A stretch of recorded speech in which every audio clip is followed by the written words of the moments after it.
graduated from Rowan University in the spring of 2022 with a sports communication and media degree. I got to actually call minor league baseball and G League basketball games while I was in school. And then I graduated, and as soon as I graduated, I went to NFL Films in Mount Laurel, New Jersey. And as much as I loved that experience, I miss putting on the headsets. I decided, you know what, talk is cheap. I have a laptop that's in my house, and so 21 months later, here we are, still on YouTube, calling games and building an incredible, loving community on here with the people that I call my Philly freaks with a capital P and a capital H. We go live for every single Phillies, Sixers, and Eagles game, and we do it like old school radio play-by-play style. I'm Jason Joseph, and this is Play-by-Play with JJ. I showed a swung on, barreled out to right field. Bye-bye baseball. That baby is long gone. What's going on, everybody? Hopefully you're all doing well and having yourselves a very fantastic day. My name is Jason Joseph, and this is Play-by-Play with JJ. Well, the Phillies are on an 8-game losing streak, and they are hoping to end that losing streak today and avoid a 4-game sweep out at Wrigley Field against the Chicago Cubs. Christopher Sanchez is going to pitch, and he will be going up against Edward Cabrera. But the Phillies offense just has to find a way to get out of the slump that they are in. They are a hate to see right now, obviously, for a lot of fans, and it's just been really brutal. It's been absolutely atrocious watching this baseball team just try to square up a baseball because they have not been able to do a good job at it at all whatsoever, and have just only put up a certain amount of runs in just a few innings. I mean, like yesterday, they put up 2 runs in 1 inning, and that was it. And that's pretty much how the offense has been this year. They maybe put up a couple of runs in 1 inning, and then they just go silent the rest of the way. It's just so egregious. It's so bad. Taijuan Walker did get released earlier today. That was the big news. So the Phillies are the Phillies just waved goodbye to Taijuan Walker. When Zach Wheeler was going to come back, I had a gut feeling that the Phillies were going to do that. Jack brought it up about a couple weeks ago on here that that's what the Phillies should do, and they actually did it. It doesn't fix everything. There's a lot of holes, but Taijuan Walker did not help. He had a good game a couple of weeks ago, but overall he just hasn't done what the Phillies have needed him to do, and it's been really shameful in just that sort of perspective, because this is a guy that they signed a couple of years ago thinking that he was going to eat up innings, give you 6 to 7 strong innings and only allow 2 earned runs, and just be able to fill in that 5th role starter. But he has not even been a 5th role type of a guy, and it's been unfortunate in just that case. So, all right, let's get on into the starting lineups as we are ready to get things started. Hopefully you're all doing well. Chris is here. What's up, Chris? How you doing, Chris? Yeah, I see you, Chris, in the chat. I see Jason. What's going on, Jason? How you doing? Denver was also here. All right, here we go. So on the bump right now is going to be Edward Cabrera, who is pitching for the Chicago Cubs this season. He's pitched in 4 games. He also does have a 2-0 record in 22 2/3 of an inning, along with a 2.38 earned run average as well, 11 walks and 17 strikeouts to go along with that too. So he is on the bump this afternoon for the Chicago Cubs. Why is this not working? There we go. Good stuff. Yes, so Trey Turner is going to be batting leadoff. Then it'll be Kyle Schwarber, Bryce Harper, Felix Reyes, Brandon Marsh, Bryson Stott, Alec Boehm, Justin Crawford, and Garrett Stubbs. And that is what the starting lineup is going to look like today. All right, so here we go. We should be ready to get things started right now, as Trey Turner is going to step on into the batter's box, and the first pitch will be in there for a called strike. Good stuff. Okay, let's get our keyboard ready. It's the 0-1, swing and a miss.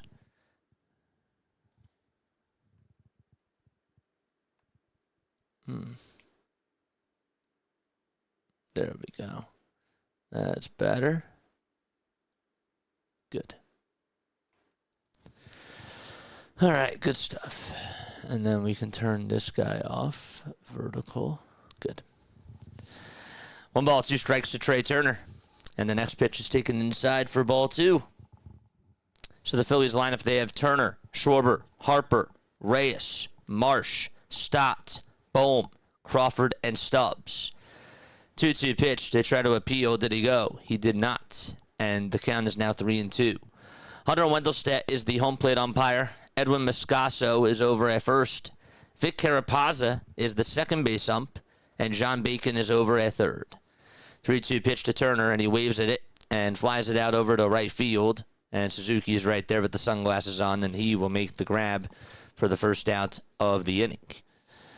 The Cubs defense, they have Carson Kelly as the catcher, Edward Cabrera on the mound, Michael Busch is at first, Nico Horner is at second, Dansby Swanson is over at short, Alex Bregman is at third. And then the outfield from left to right, it'll be Ian Happ in left, Matt Shaw in center, and Seiya Suzuki in right field. Hit that thumbs up button, chat, and make sure you guys hit the subscribe button as well. And let me know what your final score predictions are down below. First pitch is Schwarber, and that is going to be in there for a strike. Schwarber rocking the sunglasses. 0-1 from Cabrera. That'll be in there for strike 2. He works very quickly. There's a very quick motor about him. Edward is 28 years old from the Dominican Republic. Last game that he pitched in was against the Mets. Went 6 innings, allowed 3 earned runs, and struck out 4. 0-2 to Schwarber, swing on a miss. Went after the changeup, and there's out number 2. Just not seeing the ball well at all. That changeup was way below. And again, this is the type of pitch that, like last year, 2 years ago, a lot of times Kyle Schwarber doesn't chase after that. Bryce Harper comes up. No batting gloves, and the first pitch is flied out over towards straightaway center, but Pete Crow Armstrong is there. The ball dies, and the catch will be made, and there's out number 3. So 1-2-3 goes the Philadelphia Phillies. And we will go to the bottom of the first. By the way, that was Matt Shaw out in center field. Pete Crow Armstrong is not in the lineup today, so I apologize about that. But regardless, we go to the bottom of the first. Cubs are going to come on up to the plate. Final score predictions. Let me know down below. What's up, Fuqua? How you doing? Fuqua, good to see ya. Really, really good to see you. Jason is also here as well. Jason Wilhite. What's up, Jason Will? What's up, Jason? Jason Hess is also here as well. Lesson to be learned, optics doesn't win game, discipline does, and it works, says Brad Johnson. I like that. Let's go, show. Thanks so much for the sub. And if you also subscribe to the channel, and I didn't shout you out, well, it's nothing personal. It's just that you don't have your subscribers public. There's a feature that when you create a YouTube account, you turn on like a little check mark, or you turn it off, and you say, I want to make my subscribers public, and you check it. And if you don't do that, then your subscribers don't know that you subscribe to them. Your subscribers. The people that you subscribe to don't know that you subscribe to them. That's how it goes. What's going on? There goes our superstars. Mama. There goes that man. Jason says I'm going to go 6-4 Phillies. Kenny. What's up, Kenny? How you doing, man? Phillies, Cubs, 10-0. 10-0 Phillies, 10-0 Cubs. 6-4 Cubbies wins, is Brad. Oh, good to see you guys on here. Christopher Sanchez is going to pitch for the Philadelphia Phillies. 5 starts, a 2-2 record, and a 1.59 earned run average. He's also walked 8 batters, but he struck out 39, that is. Excuse me. And he will face Nico Horner to lead it off as the Cubs are in their white and blue pinstripes. The first pitch is off the plate for a ball. Nico in 24 games has a 908 OPS, a 320 batting average, and has knocked in 22 runs. Sanchez kicks, fires, ground ball, hit over towards the second baseman Stott. He gobbles it up, throws it over to first, and there's the first out of the inning. Phillies defense today. They got Garrett Stubbs catching. Christopher Sanchez is on the mound. Bryce Harper's over at first. Bryson Stott is at second. At third base, it's Alec Boehm. The shortstop is Trey Turner. And from left to right, it's Felix Reyes out in left field this afternoon. Justin Crawford is in center. And in right field, you got Brandon Marsh. Pitch number 1 to Bregman. It's a foul ball. Alex is hitting .263 with 2 homers and 9 RBI. No balls, 1 strike. Sanchez kicks, fires, check swing, foul ball. Sanchez, of course, with his fastball, changeup, and slider. That sinker that he throws can reach up to 96, 97 miles per hour. But the changeup is what's his out pitch. 0-2. And there's the out pitch, but it's outside. Swigels, good to see you. Hopefully you're all having yourselves a fantastic day.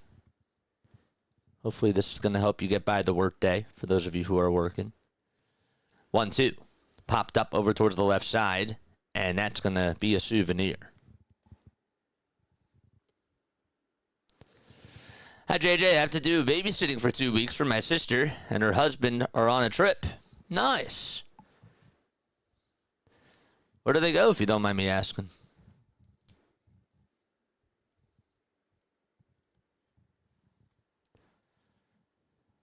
Got to get some strikeouts here. 1-2 pitch. It's a foul ball. Tina!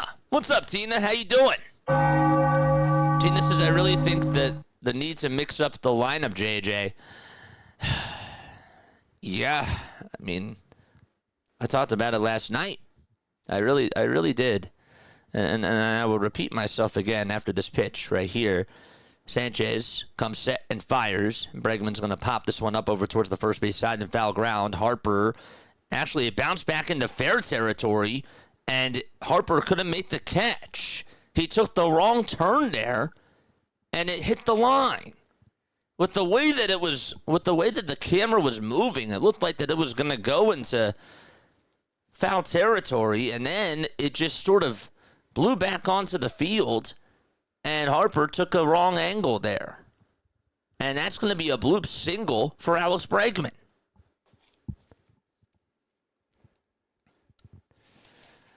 And Ian Happ is going to come on up. What the heck was that? 1 out, bottom of the first. And the pitch, swing and a miss. I mean, sometimes it's really hard to judge by the wind, but still, that's too bad. But I was talking about last night how one of your best hitters, Edmundo Sosa, is not even in the lineup every day. And he gets 2 nice hits last night. And I figured today he was going to be on the bench. I just can't understand why. Right now, how it should be is the guys that should get the most at-bats right now are Justin Crawford and Edmundo Sosa.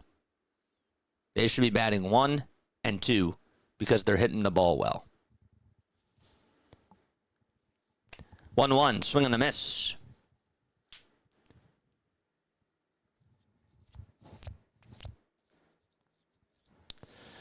One ball, 2 strikes. The 1-2 on the way. Strike 3 called, and Christopher Sanchez gets a strikeout. Attaboy, Sanchi. No, I never put his emotes in there.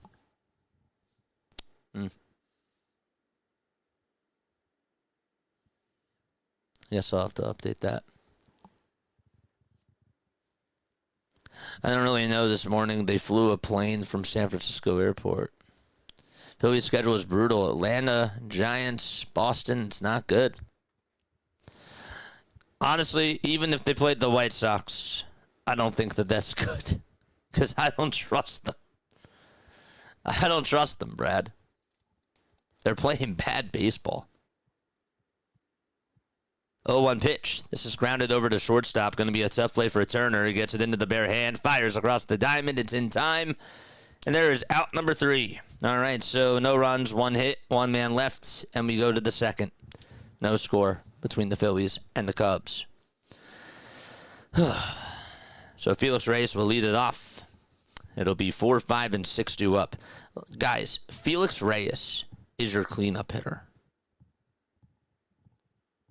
Brandon Marsh is your 5-hole hitter. Let me say that again. Felix Reyes and Brandon Marsh are in your meat and potatoes of the batting order. Do you realize how bad that is? It's not Bryce Harper batting 4th. It's not Kyle Schwarber batting 4th. We're talking about Felix Reyes. With all due respect, and I think Felix is going to be a good player. But this guy's only played, 3 games? And he's batting cleanup already.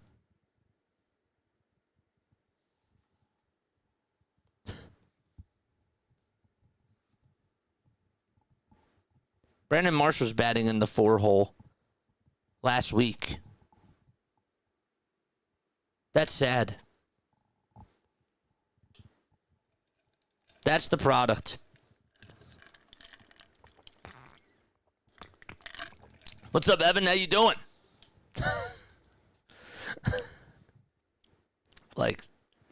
That's beautiful. Love how Sid got penalty for flopping. About time embellishment charge. Dude, Sid got so upset last night. They really frustrated the heck out of Sidney Crosby in that game.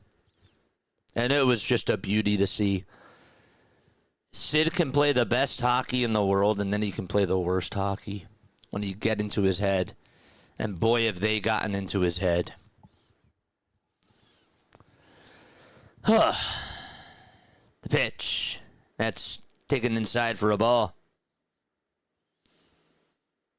Felix Reyes is up, and the 1-0 is grounded over to shortstop.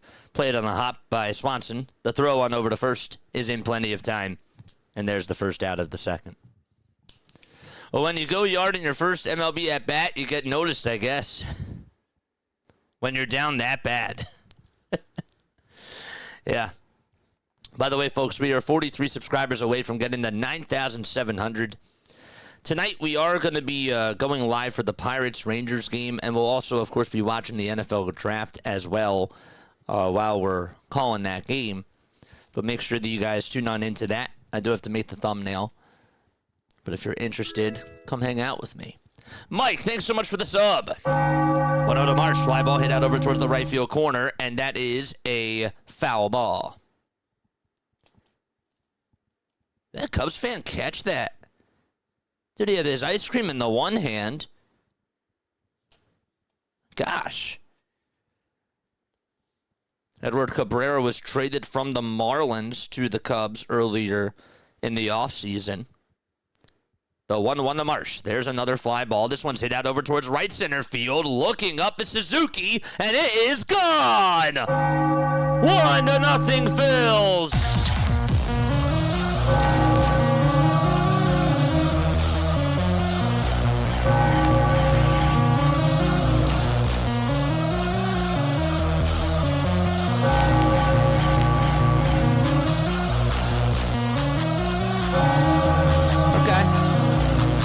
Good swing.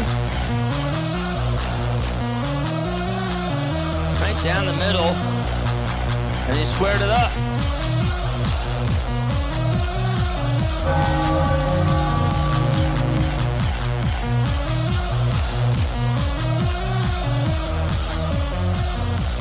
That's his 3rd homer of the season. That's also the first home run that Cabrera has given up this year. The ball is 1 strike. That's to Bryson Stott. Stott is down in the count, 0-1. The pitch. That is down for a ball.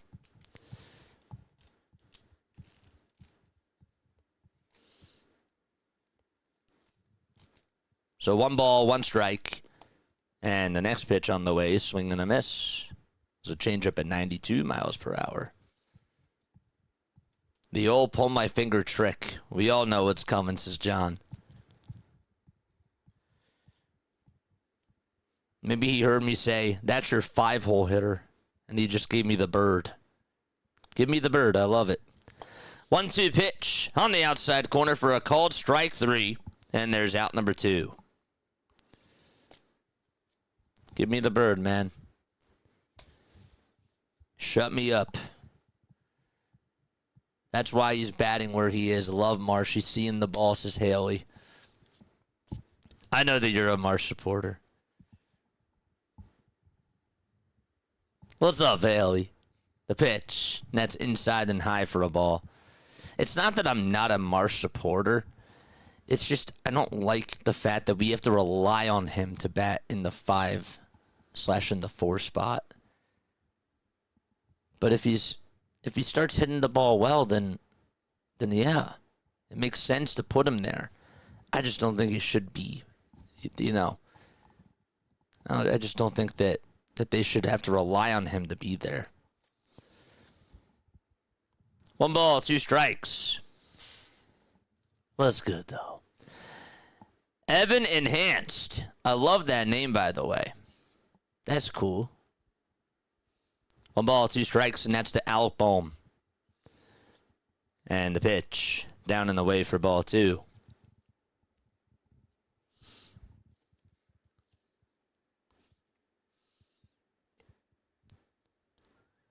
Two balls, 2 strikes. The pitch to Bohm. Foul ball. Yeah. It is a gorgeous day out in Chicago. Gosh. It's like a picture-perfect baseball day. 2-2 pitch, swing and a miss. And there is out to number 3. Okay, but the Phillies do get their first hit. It was a home run from Brandon Marsh. And they go up 1-0 as they go to the bottom of the second out in Chicago. Okay. It'll be Kelly, Bush, Swanson, all due up in the batting order for the Cubs. That is 5, 6, and 7. All right, time for some shout-outs. Where is everybody tuning on in from? Where are you guys tuning on in from? Hopefully you're all having yourselves a very fantastic day. I'm going to give you guys a shout-out. You tell me where you're tuning on in from, and then I put your name on the board, and we have a little bit of fun. It's the hair. JJ lost this. Where are we tapping in from? We got Georgia in the house. Georgia's here. Georgia's on my mind. DC!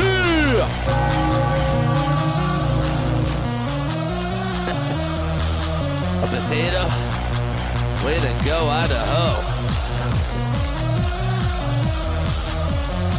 I'm currently in New Delhi, India. Is that correct? Did I say that correctly? That's really cool, man. We got somebody tuning on in from India. That's so awesome. Let's go. I love it. Another person from Georgia. Alice, what's going on? Here from the city of brotherly love. Yes. We got Atlanta in the house. Wayne, PA. I missed that. Sorry about that, Alex. This is all fired up, dude. I'm so excited. I'm so happy with how they played last night. Hawaii! Beautiful. Hi, I'm from Scranton, PA. Scranton. Oh, boy, that's awesome. Welcome aboard. Thomas, welcome to the group. Let's go. The pitch is inside for a ball. I'm from King of Prussia. We got New Jersey in the house. Nice. Where in Jersey, if you don't mind me asking? We got Northwest Philly over here as well. Shout out to Lou. Pitch on the way. Check swing, did he go? He did. 1 ball, 1 strike. I forgot I still got my Flyers emotes up there. Yeah. Delhi. Delhi is like Delhi. Okay. Got you. One ball, one strike. Deli. 1-1 pitch. It's inside for ball 2. Your South Jersey too? Nice. That's so cool. That's so sick. The 2-1 offering, swing and a miss. So the Phillies are up 1-0 as we are in the bottom of the second. Tina says, I'm tuning on in from the AC area. Shout out to AC. 2-2 pitch. Foul ball. You listen to 97.3 ESPN. I did some radio work for them. That's why I ask.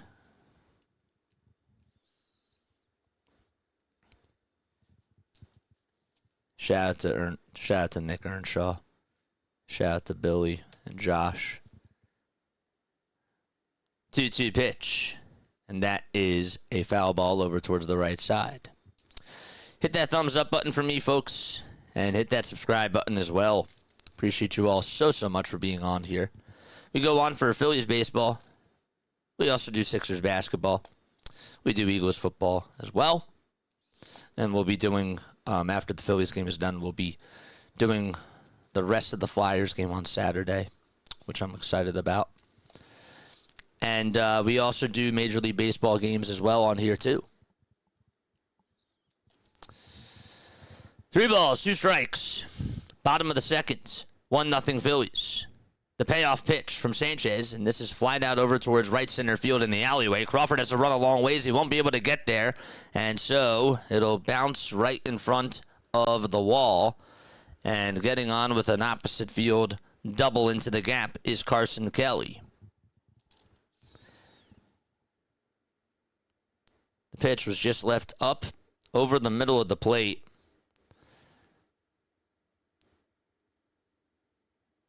And just died right in front of the warning track. But he hit it in a really good spot. And it was hit hard. Carson with his 4th double of the season. And the pitch. There's a hopper hit over towards the shortstop. Here's the throw over to first by Turner. Won't be able to get the out there. Bohm did go on over to third base just in case Turner decided to throw it over to third, but he knew that he wasn't going to be able to get Carson Kelly out, so he had to make the throw all the way over to first. It took about 2 bounces before it even reached Bryce Harper, and there's an infield single. He did have to backhand it, and he had to go over towards his right side. It wasn't like a routine ground ball where he could just, stay stationary and then just put the glove down and then make a easy throw over to first. This was one of those plays where he had to get over towards the hole and react very quickly. So it's an infield single for Michael Busch nonetheless. And Dansby Swanson comes on up and stares at the pitch that is called a ball, but Stubbs will tap his catcher's mask, and that most likely will be called a strike. And it will.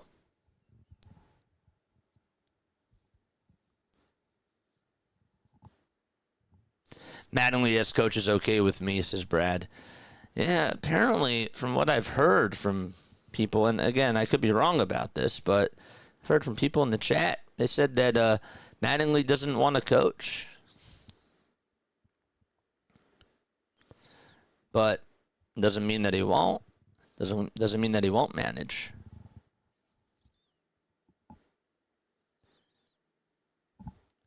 The ball is 2 strikes. The 0-2 pitch. That's also called a ball. Stubbs decided not to tap the mask. It hit the inside corner at the knees.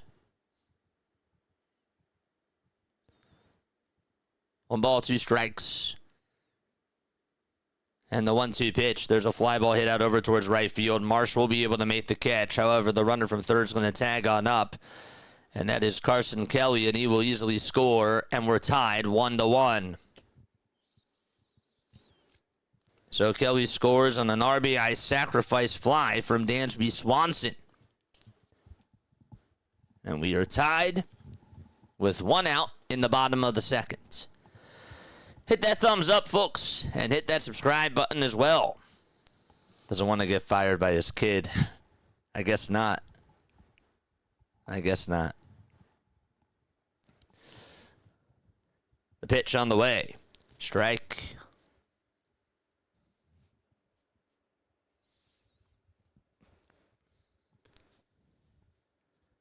Matt Shaw hitting .281 with 2 homers and 9 RBI.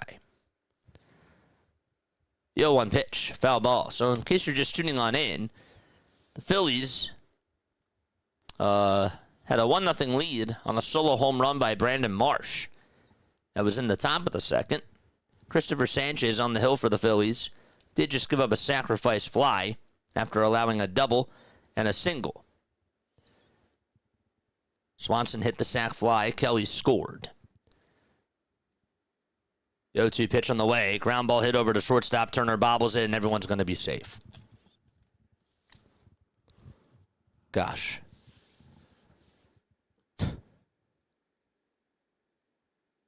Gosh.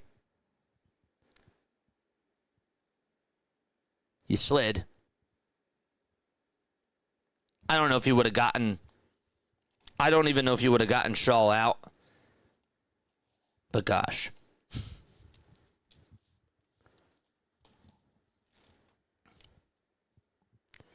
Miguel Amaya is now coming on up to the plate. And the pitch on the way, swing and a miss. The ball was hit right on the ground. Tried to backhand it. And actually hesitated on the slide. And then just fumbled the ball.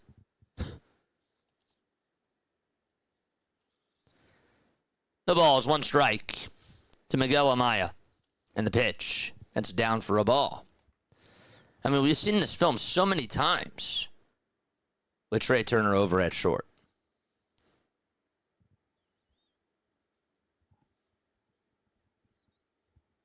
He honestly could have maybe tried to turn 2 there. Next pitch, that's a line drive. That goes past Turner out to left field for a base hit.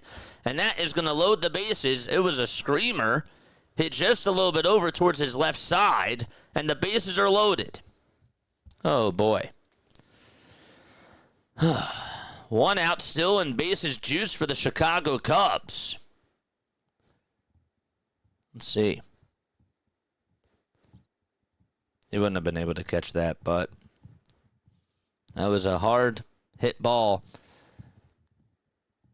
Caleb Cotham's going to go out there to talk things over with Christopher Sanchez. I mean, Turner could have tried to turn 2 there. Really? It's just crazy. And again, I'm not like usually, you know, I don't usually come off like this negative. I mean, I do it like during my post-game show, but when they're on an 8-game losing streak, how can you be satisfied? We saw Bryce Harper take a wrong turn on a pop-up, and the ball ends up being fair. Luckily, that didn't come back to bite them. And we see Trey Turner bobble a baseball, not know when to slide or if to slide and what to do. I mean, it's brutal. The ball is 1 strike. 1 away, bottom of the second. Horner is in the box. And that doesn't help out Christopher Sanchez. The 0-1 is down for ball 1.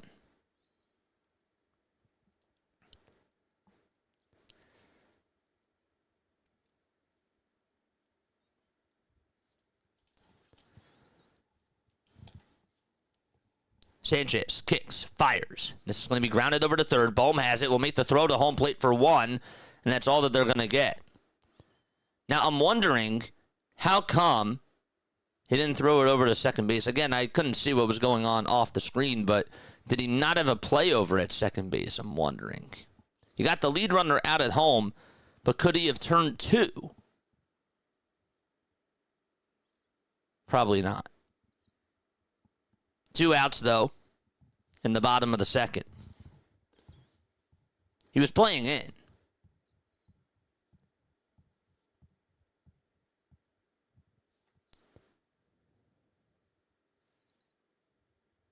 Here's the pitch to Bregman, and he swings and fouls the pitch off.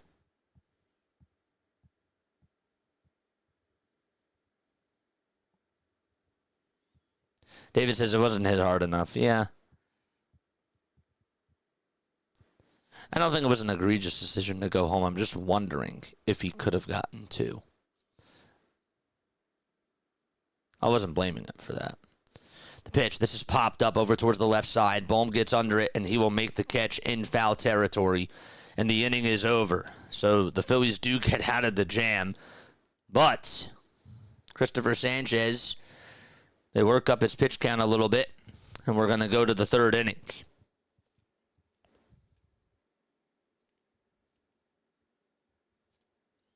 All right, so sac fly, foul out, E6. All right, it's time for us to go to the third inning. Folks, don't forget to like, don't forget to subscribe. We are 43 subscribers away from getting to 9,700 subs. We're also trying to get to 300 likes. 200 likes. So if you have not hit the thumbs up button yet, please do so. The more thumbs ups we get, the more Phillies fans, the more baseball fans that we get on here as well. So it would really mean a lot to me if you guys did hit that thumbs up button. We got 199 people watching. 47 of you have hit the thumbs up button. Let's go. Let's go, baby. Let's go.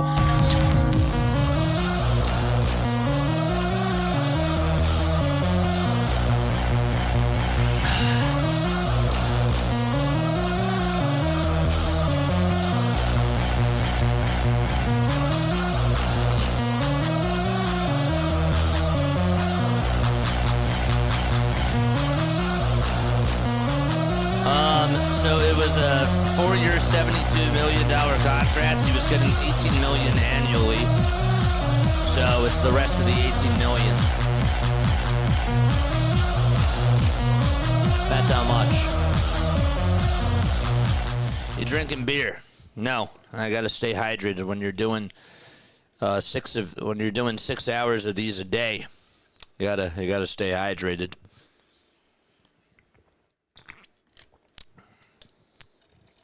It's water. No vodka, I promise you. The ball's one strike, and this is Justin Crawford, who's up to bat right now. Crawford is going to ground this one over towards the shortstop. Swanson fires it over to first. That was a heck of a throw by Dansby Swanson. He was shifted perfectly. It was off the end of the bat of Justin Crawford. It took a hopper, and Swanson got right to the hole, planted his feet, and fired a strike over to first base. That is what you call a good defensive play by a shortstop. And Crawford is also very quick, too. Excellent work. And here comes Stubbs. Cabrera throws it up high for ball one.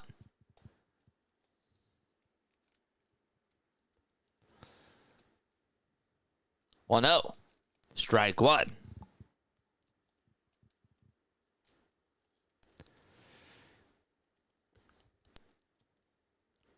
One pitch, and Stubbs will bunt it over towards the right side. Cabrera plays it on the hop, throws it over to first, and there's out number two. That wasn't a bad idea. Surprised everybody with the little dry bunt. He's good at that sometimes. And I thought executed that pretty well, but Cabrera did an excellent job getting to that spot.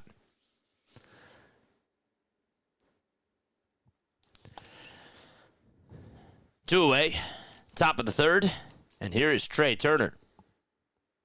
And Turner takes a pitch way off the plate for ball one.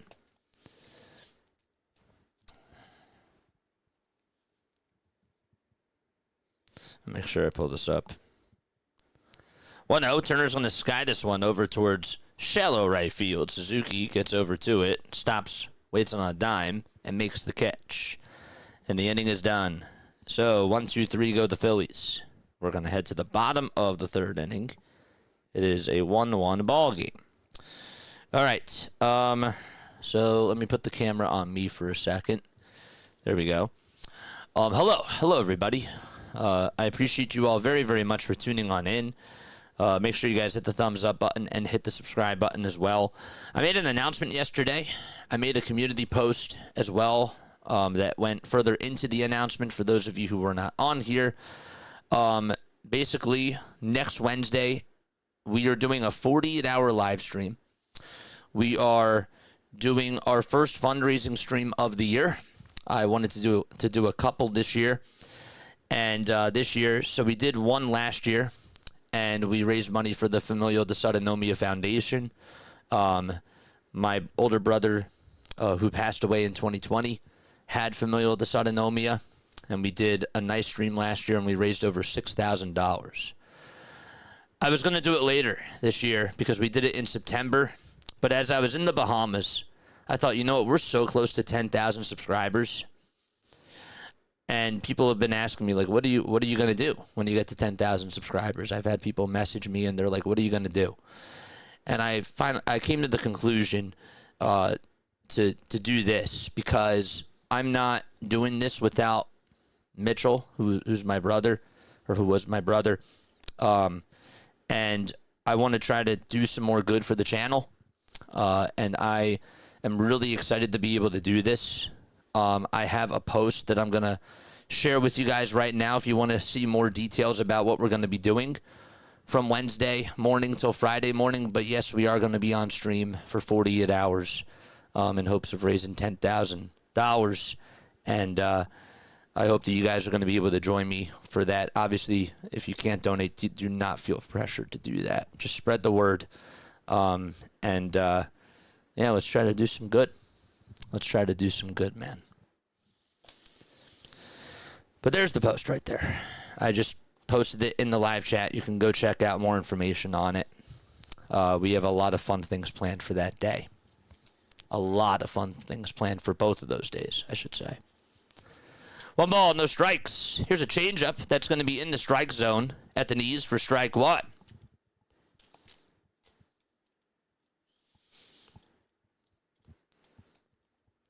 It's going to be a lot of fun. One ball, one strike in the pitch, and that's inside for ball two. Diamond zone's going to be so much fun. Dude, I'm going to be so sore after this is done with all the jumping jacks, with all the squats. It's going to be crazy. 2-1 pitch, and that's a foul ball. It's going to be insane. But it's going to be memorable, though, you know? And I'm happy that we're doing it. We need to see a pie to the face. Oh, that's going to happen after we get there. 2-2 pitch, grounded over to third base, played on the hop, and the throw on over to first is in plenty of time. And there's the first out of the bottom of the third. Christopher Sanchez has the 5th lowest ERA with a 1.59. Yeah, the pie to the face is going to be cool. One out, bottom of the third, and the pitch. This is going to be sliced out over to center field. It takes 2 bounces right in front of Justin Crawford, and Seiya Suzuki gets on with a 1-out single.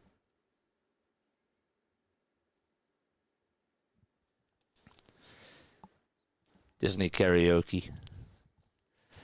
Mitchell never watched Frozen, so I can't do it. I'm not going to put that on there. He never watched Frozen. Anything from, like, up to, like, old Disney to, like, 2012.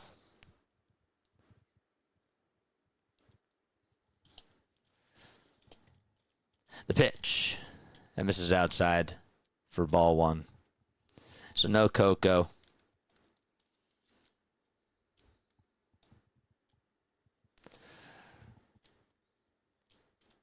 One ball, no strikes. The 1-0 pitch. It's grounded over to third. Bohm can't play it well at all.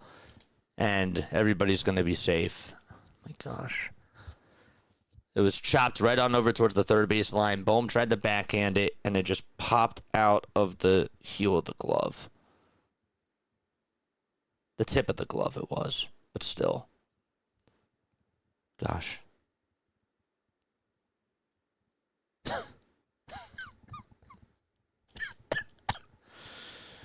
Oh, it's ugly. This is ugly, chat.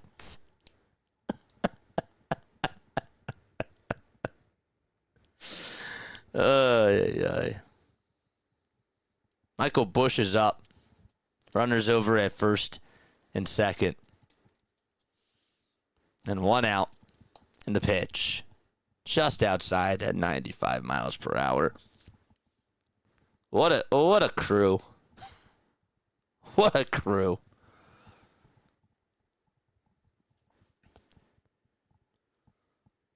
One oh pitch. There's a fly ball hit out over towards deep center field. That's going back towards the track, and that ball is crushed by Michael Bush.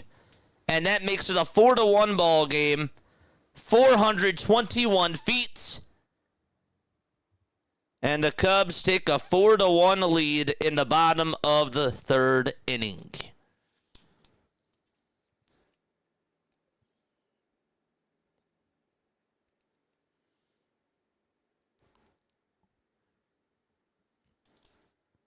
Sanchez threw it right down Broadway. And this Cubs fan base is on their feet. The pitch to Swanson, and that is taken for a called strike on the outside corner. What a crew. 0-1 pitch. It's in there for a strike. It's a slider. Swigo says, I want to cry. Hey, that's why we have this community.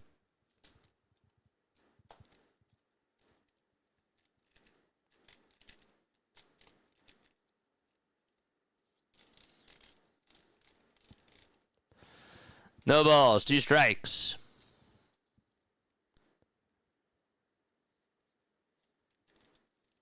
The pitch. That's inside for a ball.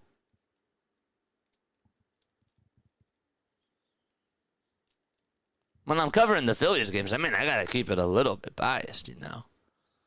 1-2 pitch, line drive, base hit out to right field. Dansby Swanson's going to get on with an opposite field single. And so there's 1 out. And Swanson gets aboard.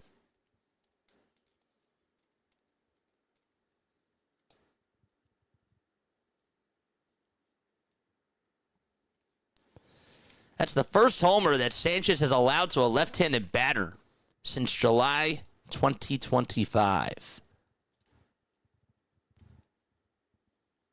1 out, bottom of the third. The pitch. That's in there for a strike on the outside corner at the knees.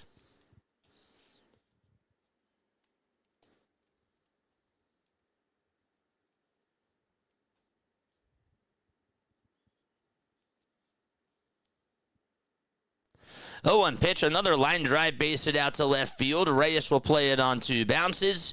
And stopping over at second is Swanson. And so runners are over at first and second.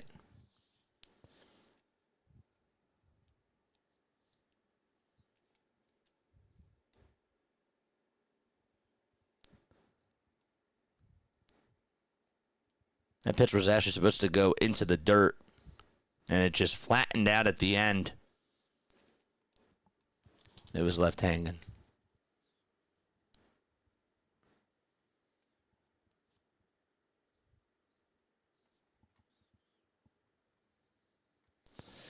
Here's the pitch. Swing and a miss to Miguel Amaya. The ball is 1 strike. Amaya did single in the second. Don't forget to like, don't forget to subscribe. And turn on the bell icons, folks.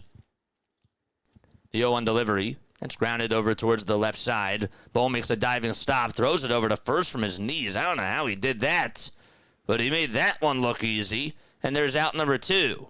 That was a nice defensive play by Alec Bohm.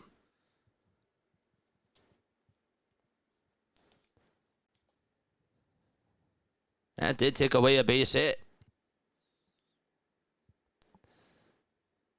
But sometimes the easy ones are tough for him, and he makes the hard ones. 2 outs. Bottom of the third. The pitch is down and in for a ball. That is to Nico Horner, who grounded out and also grounded into a fielder's choice as well.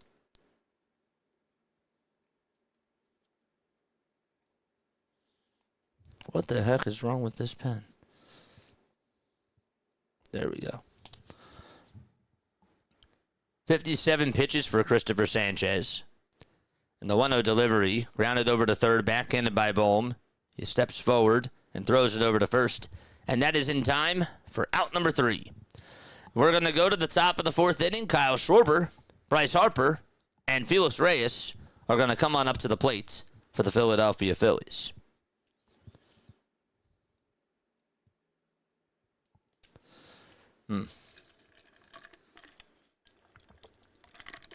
Do you realize that Christopher Sanchez has already allowed 10 hits?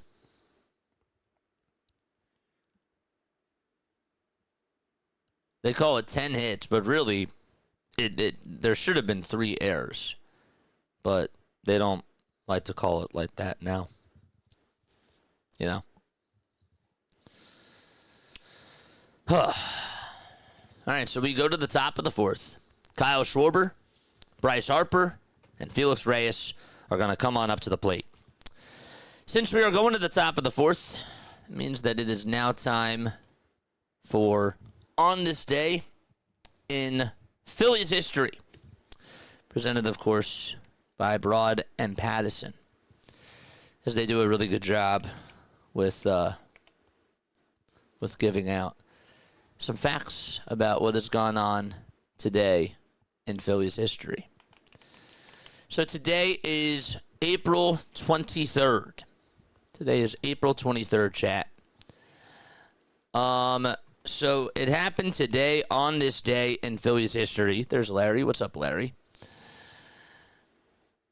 In 1891 on this day, the Phillies end the game with a triple play, leading Brooklyn 3-1 in the 9th. The bases were loaded for Darby O'Brien, who lined the shot to Billy Schindel at third. He touched third to retire George Pinkney, then threw it to second, where Dave Fouts was caught off base for the final out. Edward Cabrera is back out there on the hill, and the pitch will be in there for a strike.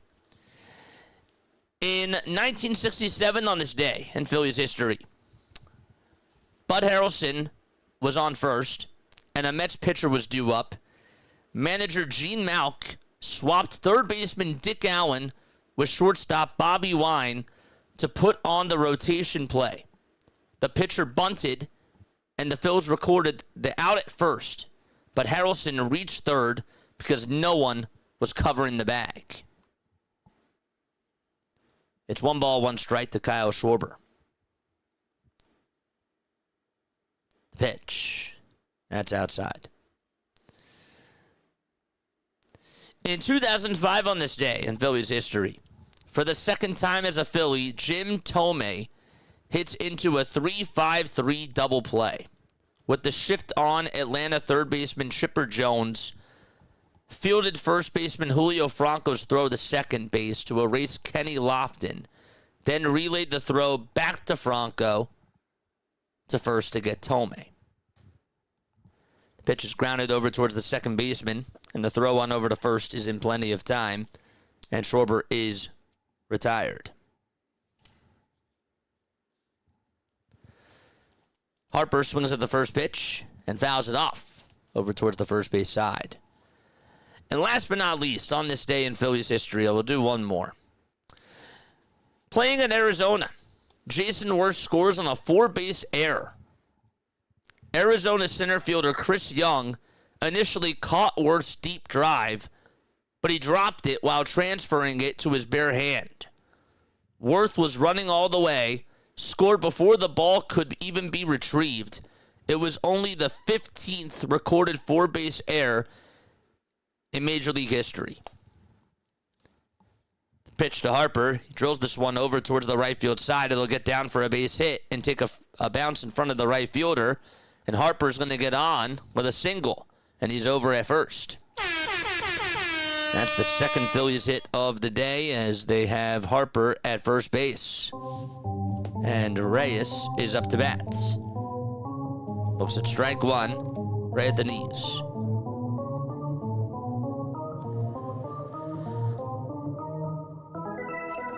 Charge! The ball is one strike.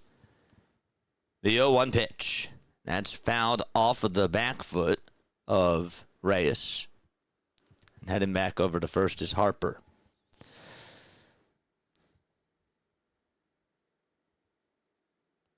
Ouch. Don't forget to like. Don't forget to subscribe. We have 73 likes. 210 people are watching. And time is going to be called.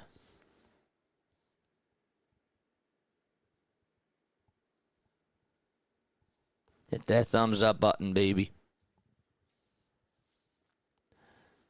The ball is 2 strikes. Cabrera gets set and deals. Swinging a grounder hit over to third base. They won't get the out at second, but the throw over to first is in plenty of time. For out number 2, Harper was running. That worked out well. He would have been doubled up.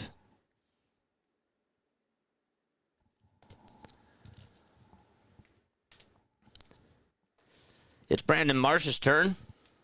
Marsh hit a home run in his last at-bat. Cabrera comes set below the logo, and the pitch is outside.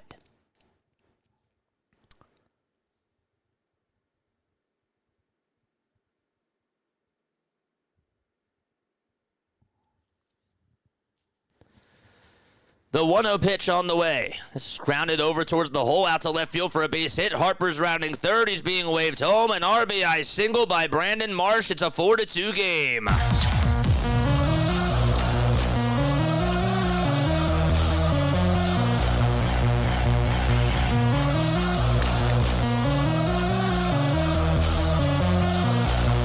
Didn't want to do too much with it. Kept his head down and just chipped it right out to the 5-6 hole. And now it's Bryson Stott's turn to come on up to the plate. He's the tying run, and the pitch to Stott is going to be in there for strike one. El Brames, thank you so much for the sub over on YouTube. I appreciate you. The ball's one strike to Bryson Stott.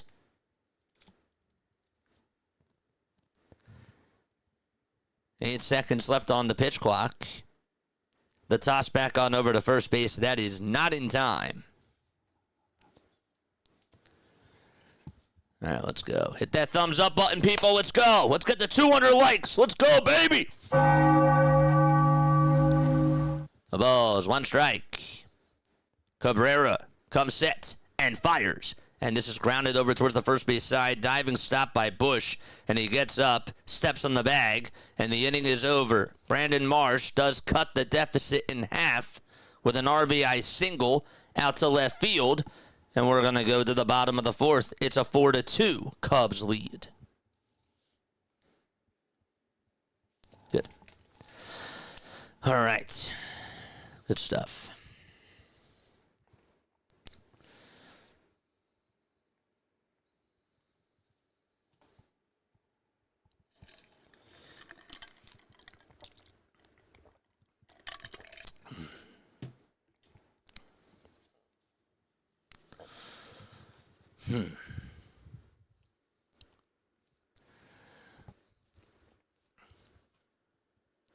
Apparently, Francisco Lindor just went on the IL for the New York Mets.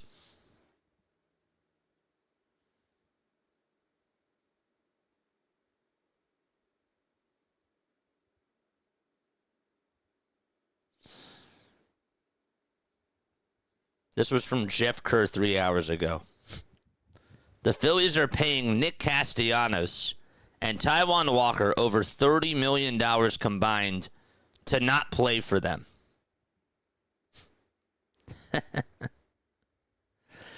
Crazy.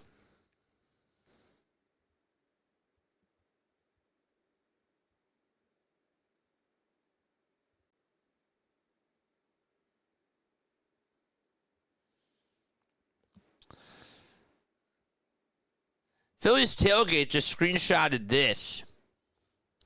I actually want to read this to you guys, because this to me is really interesting. I don't know. Oh, this is from Mac Gelb. Here's Charlotte Varnes on the latest failure with some thoughts from hitting coach Kevin Long. Okay? If you check out that article, which I definitely recommend you to do so, this was screenshotted, though, from Phillies Tailgate. And I want to read this to you guys. As we go to the bottom of the fourth, Bregman is up to bat. He's 1 for 2.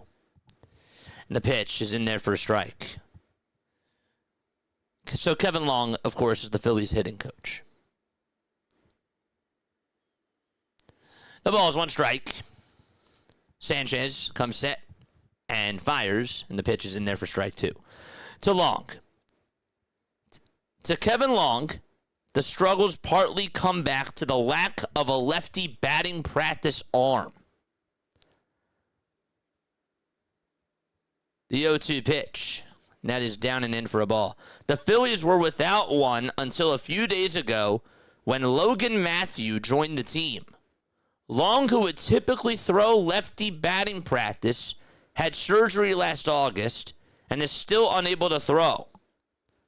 Bullpen coach Cesar Ramos and assistant pitching coach Mark Lowy throw lefty batting practice but can't during games.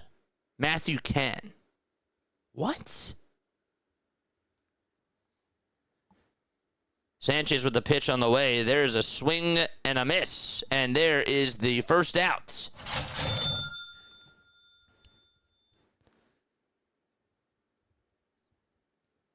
So basically,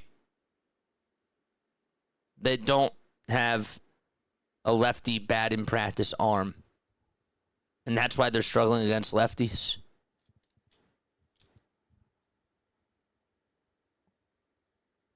Oh, 1 pitch. Foul ball. To Kevin Long, the struggles partly come back to the lack of a lefty batting practice arm. The Phillies were without one until a few days ago. They were without a lefty batting practice arm. When Logan Matthew joined the team, Long, who would typically throw lefty batting practice, had surgery last August and is still unable to throw.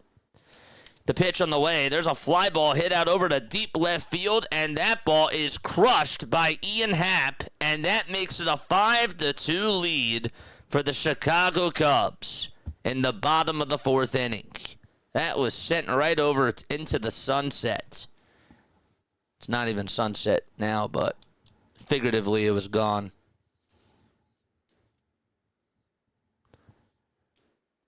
And literally it was actually gone. Gosh.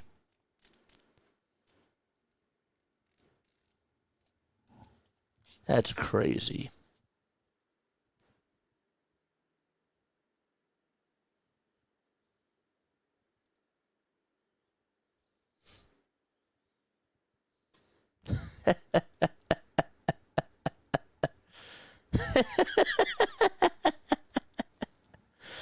Two balls, no strikes. That's crazy. Isn't that crazy? 2 balls, no strikes. The pitch is taken down, but it's called a strike, and Seiya Suzuki will challenge.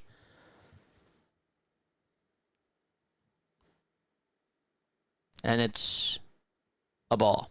So it's now 3-0, not 2-1. That is unbelievable to me.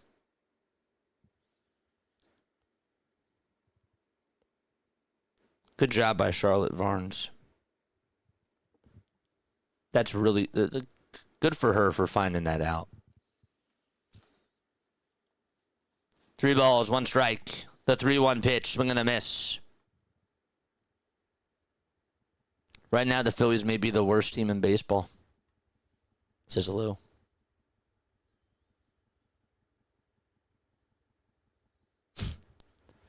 Three-two pitch. That's down for ball 4. And Christopher Sanchez allows a 1-out walk. That's to Seiya Suzuki. That is unbelievable.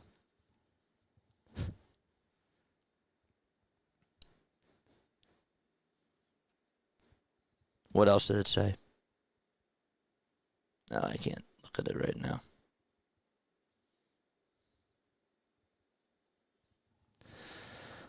One out. And the pitch on the way. Swing and a miss. That's to Carson Kelly. As we are in the bottom of the 4th.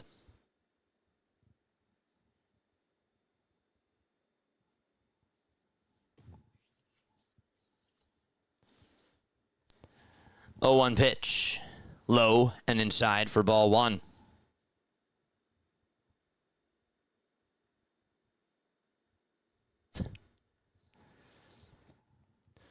Well, we did hear that Joel Embiid for the Sixers is now listed as questionable. Is actually listed now as game time decision. 1 ball, 1 strike, and the pitch grounded over to third. The throw to second, there's 1. The throw on over to first, that is not in time.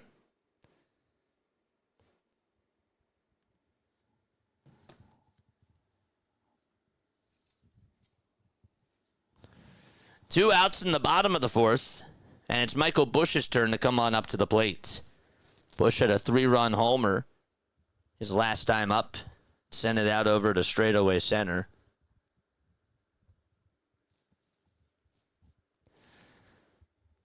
We are 340 subscribers away from getting to 10,000 subs. Let's go. 5-2, bottom of the 4th, 2 away. Sanchez with 75 pitches. Runner over at first. Busch is 2 for 2 against Christopher this afternoon. And the 0-1 pitch. That'll be a strike called at 95 miles per hour.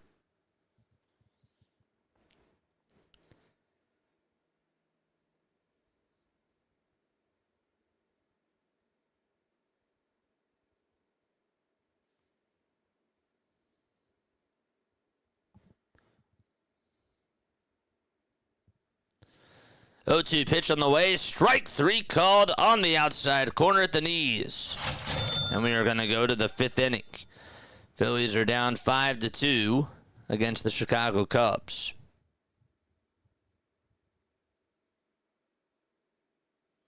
Crazy. Oh, man.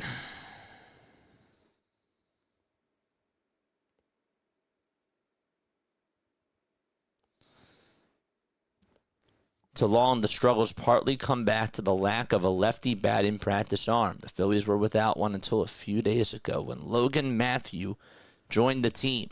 Long, who would typically throw lefty batting practice, had surgery last August and is still unable to throw. Cesar Ramos, their bullpen coach, and assistant pitching coach Mark Lowey throw lefty batting practice but can't during games. Matthew can. I'm sorry. That quote just, sticks right into my craw. It's just ridiculous. It's insane. It's like you knew it was bad, but that's terrible. I'm just, processing that.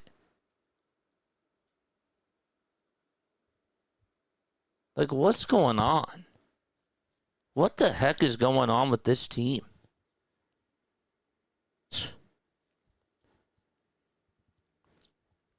By the way, tonight we are going to be doing the Pittsburgh Pirates game. We got Pittsburgh taking on Texas. But as we're doing the game, we are going to be watching the NFL draft. Just a reminder, though, the Eagles have 8 draft picks this weekend.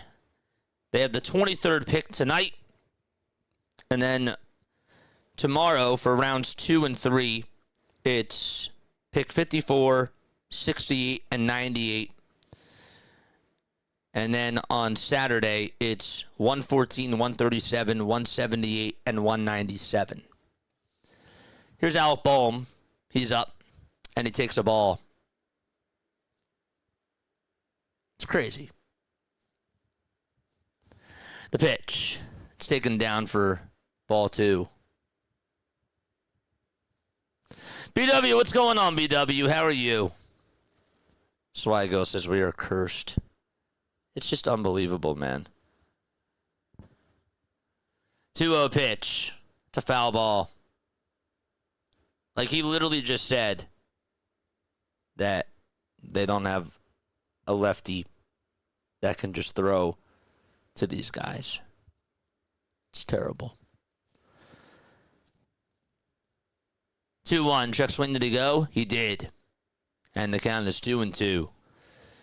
BW, thank you so much for being on here. Folks, if you do like really good baseball play-by-play, my friend Orioles Birdwatcher does an excellent job calling baseball games.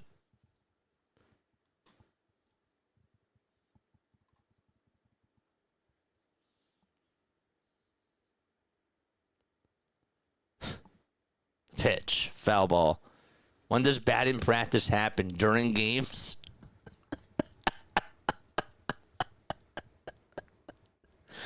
It's just so comical. It's so comical to me. 2-2 pitch. Foul ball. Over towards the right side.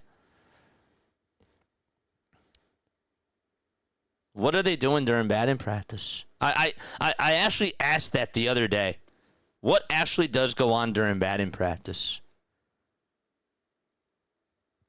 2-2 pitch. Chopper over towards the right side. Second baseman has it. Tosses it over to first. And that is in plenty of time for the first outs.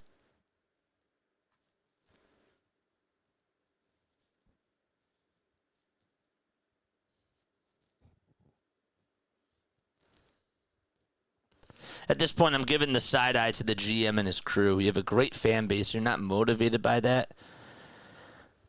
You know, somebody brought up an interesting point today as the first pitch is in there for a strike to Justin Crawford. Crawford's going to take the next pitch inside for ball 1. I think that Topper is going to be gone sooner rather than some people think. And here's why. 1-1. This is grounded over towards the second baseman, Horner, and he flips it, throws it over to first on the backhand, in the air, and it's in time to get Crawford. Oh, my gosh. Brutal. Crawford has been robbed on a hit twice today. That's because the Cubs' defense up the middle has been really good. Nico Horner just making a Chase Utley-esque type of a play. And there's 2 away in the top of the 5th. Now it's Garrett Stubbs who slaps this one over towards the third base side. Third baseman has it, throws it over to first, and we're going to go to the bottom of the 5th. That's all she wrote for the 5th inning. And Swanson will lead it off. Swanson, Shaw, and Amaya due up for the Cubs. But somebody said today that how much longer can John Middleton put up with this?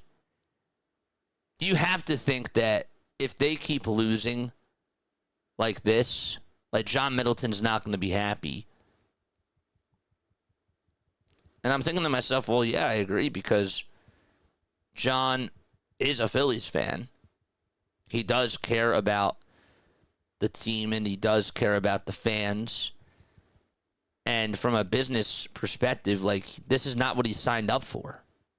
This is not what John Middleton signed up for. He didn't sign up for them to keep losing games. So, part of me really does think that Rob is going to get fired sooner rather than some people think if they do keep losing like this. But when's he going to do it? I don't know. Maybe Taijuan Walker was the first move for that.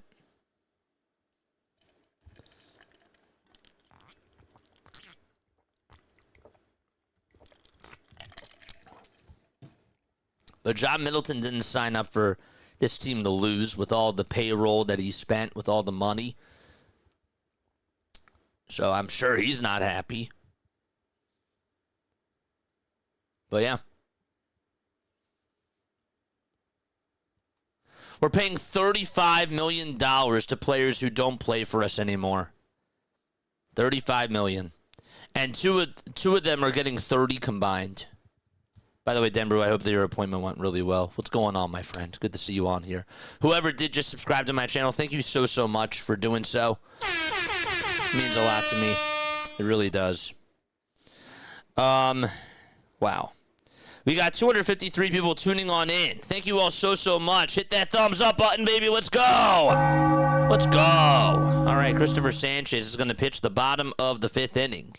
4 innings, 5 earned runs, 11 hits allowed, 1 walk, and 3 strikeouts, 2. The pitch is taken down and in for a ball. I'd be pretty annoyed as an owner if my team was wasting $35 million. I hear you. That's a good point. 11 more likes till we get to a hundo. Let's keep it going. The pitch, fly ball hit out over towards center field. The catch is made. There's out number 1. Lewis says, I just subscribed to your channel. Thank you so much, man. I appreciate you. You are the man. These are for all the subs. For all our new subscribers, you're all MVPs.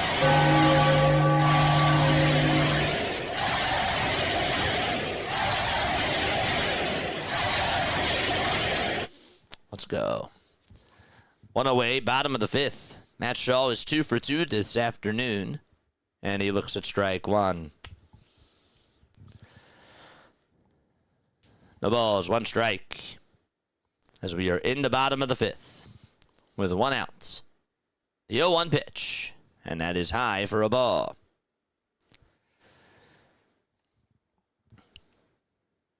Just wanted to make sure again that I mentioned to you guys who are new to the channel, go check out this post that I made late last night. We talked about it during the stream of yesterday's game, but we are doing another fundraising stream. This is the first one that we're doing of the year as we get close to 10,000 subscribers. 1-1 is bunted foul over towards the right side.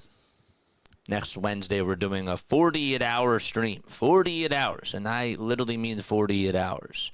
Meaning I'm going to be sleeping on stream. I'll be off camera, but I'll still keep the camera rolling. And we're going to try to raise $10,000 in honor of my brother, who passed away from familial dysautonomia back in 2020. So we're going to push. And we're going to have a lot of fun doing those 48 hours of streaming. We're going to be doing a lot of baseball. And obviously educating. And some really cool fundraising. What's the right word? As the 1-2 is inside for ball 2. What's the word? Fundraising challenges. That's the right word. The challenges are going to be great. 3 balls, 2 strikes. We're in the bottom of the 5th. There's 1 out. Sanchez kicks, fires, and the pitch is fouled back again. I'd be shocked if Sanchez actually gets through the 6th inning at this rate because he has 86 pitches. How long does Topper keep him out? The 3-2 delivery on the way, and that misses down and in for ball 4. And a 1-out walk here in the bottom of the 5th inning.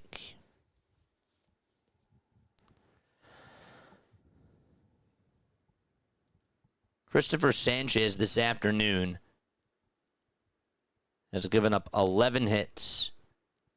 And that is his 2nd walk that he has allowed today. Toss back on over to first. That is not in time.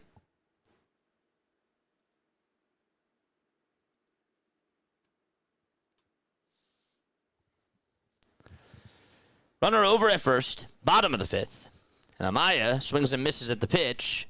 And the catcher Stubbs was going to make a throw over to second base and then wasn't able to do so. The count is 0-1.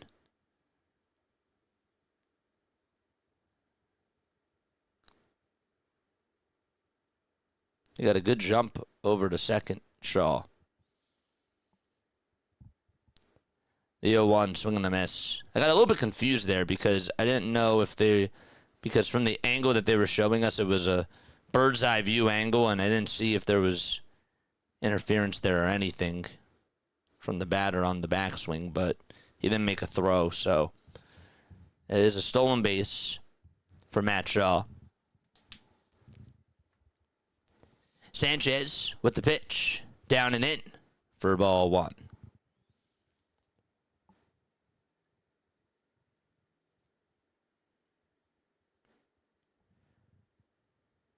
Phillies down 5-2 to the Chicago Cubs. And the 1-2 on the way, swung on and missed, and there is the second out of the inning. Sanchez just got his 4th strikeout of the ball game. By the way, other scores around Major League Baseball. The Braves lead at 7-2 in the bottom of the 9th against the Washington Nationals. Brewers and Tigers are tied 4-4. That game is in the top of the 9th inning. Brewers have runners over at first and second. The pitch, it's in there for a strike. Chase Shugart is warming up in the Phillies bullpen, by the way, with his bright red batting glove, or bright red fielding glove. 0-1. It's up high. Padres lead it 2-1 against the Rockies. That game is just in the top of the 2nd. Those are all your scores around Major League Baseball right now. The 1-1, grounded over to the shortstop Turner. Throws it over to first, and it's in time to get the 3rd out. And the inning is over. We're going to go to the top of the 6th. Trey Turner, Kyle Schwarber, and Bryce Harper will come on up to the plate for the Philadelphia Phillies when they return. All right. What was I going to say? I was going to say something else. Now I forget what it was.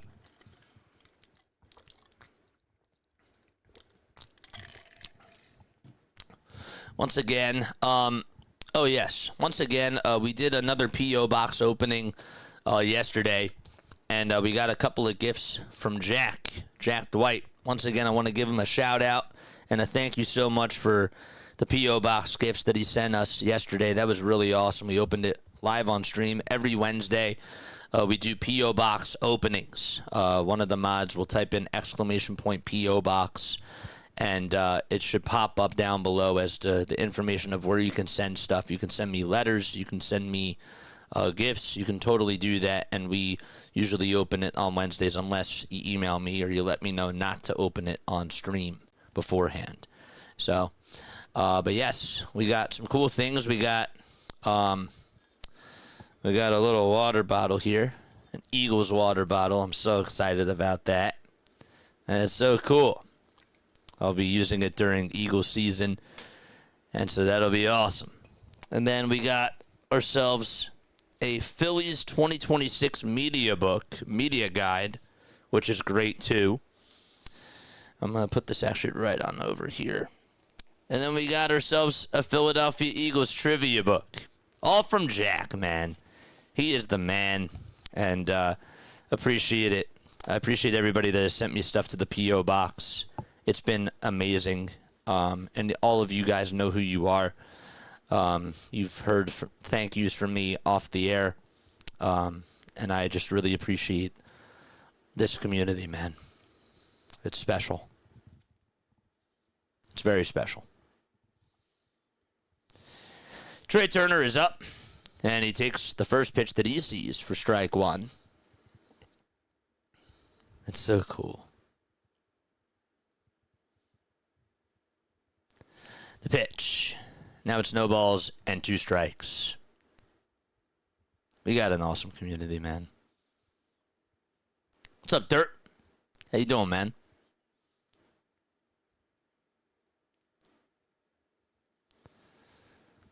One ball, 2 strikes. Why is Rob Thompson called Topper? I don't know.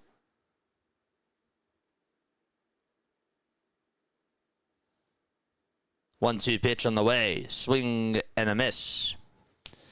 And there is out number one in the top of the sixth. I have no clue.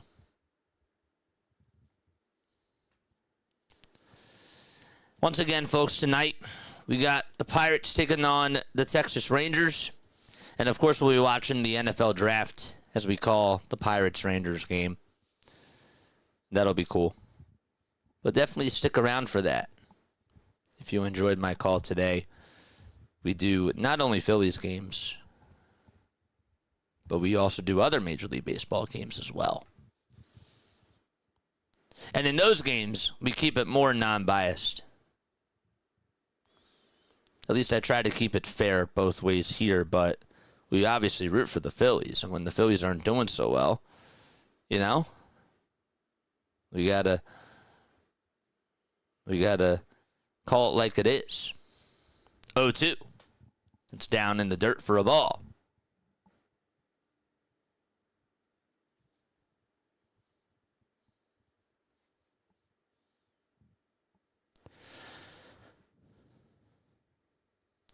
One-two on the way. Foul ball. Brandon Marsh has had the two big hits for the Philadelphia Phillies this afternoon. One of them was a solo homer. The other one was an RBI single. In the NBA world, we did get some news that the Milwaukee Bucks and Taylor Jenkins are finalizing a deal to make Jenkins the new head coach. Remember, he was with the Memphis Grizzlies. 1-2 pitch on the way. Strike three called. Schwarber wants to challenge it. He hasn't really been so good with these challenges when he's been at the plate as of lately. And that is a strike. And there's out number two. So back-to-back strikeouts. Edward Cabrera, just 66 pitches. And 2 outs already in the top of the sixth inning. As the offense continues to be frustrating for the Philadelphia Phillies.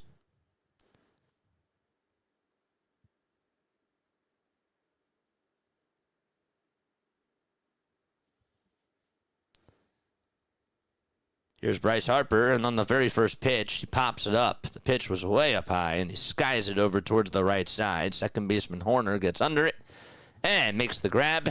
And we're going to go to the bottom of the sixth inning. 3 hits today for the Phillies. More quiet offense for Philadelphia, and just 2 runs scored. Oh, man. Anybody want a beer? If you're of age, I could use one.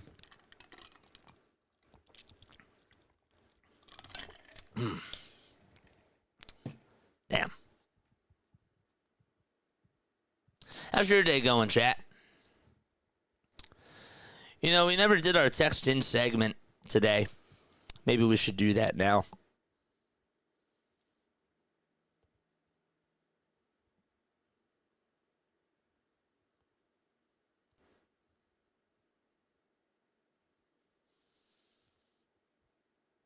What should we do?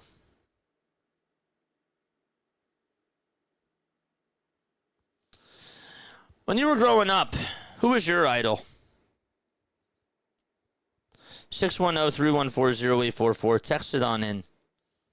I want to hear about who did you look up to as a celebrity growing up? Who did you really enjoy? Who did you look up to? And tell me why.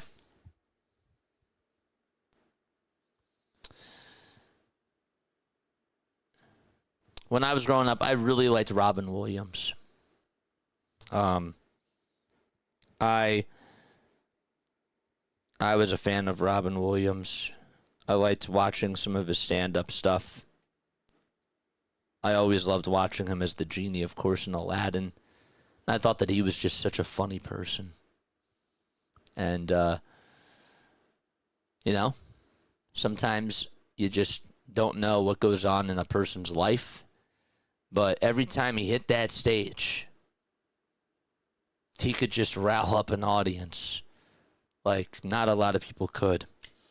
And I really liked Robin Williams. I did. I thought that he was really funny. I thought that he had a great sense of humor. And he was a comedic genius, I thought. 0-1. It's grounded. Back up the middle. Stott makes the diving stop. Throws it over to first. That is in time. Nice play by Stott. And there's one away. But that was one person that I enjoyed watching when I grew up. 610-314-0844. Text on in. And I will read them out loud. And share them.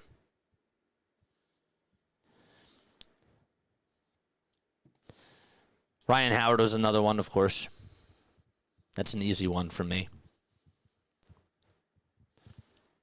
1 ball, no strikes. Christopher Sanchez comes set and fires. And the pitch is swung on and missed.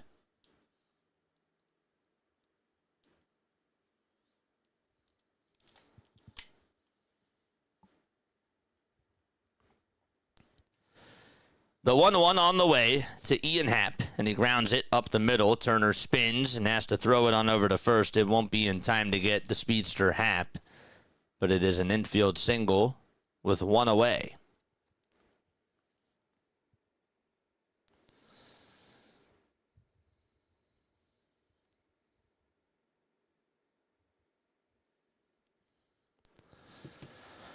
Oh, man. My role model was Mike Schmidt. He played Gold Glove defense and hit for average, and he hit for power.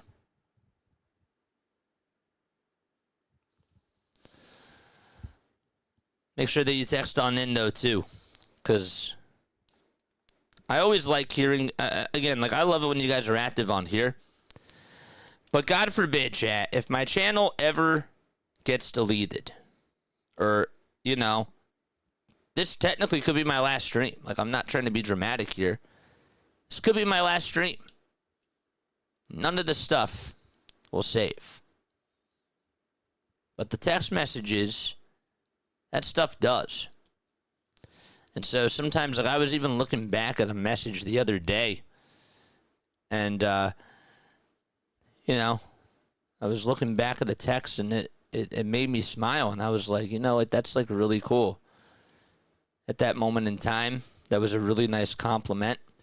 And I looked back at it a couple of days ago when I was feeling a little bit down, and it was really nice. You know, it wasn't on YouTube. It was on the text messages. And also, even on the messages itself, too, YouTube only gives you a certain amount of characters. I always love it when you guys open up and, you provide detailed responses. It makes it more personal. It makes it more community-based, you know? And it's a cool thing. But, yeah, I really liked Robin Williams growing up. I was an Eddie Murphy fan, too. But, yeah.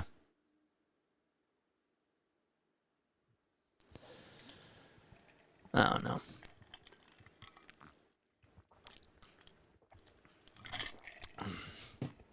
What are we now, 38 subs away from getting to 9,700? That's crazy. That's crazy, chat. That's so awesome. It's great. Chase Shugart is going to pitch. 4 games, 1.59 earned run average as well, in 5 2/3 of an inning. Suzuki in the box, and the pitch from Shugart is up high. So the runner over at first is still Christopher Sanchez's responsibility. He threw 99 pitches.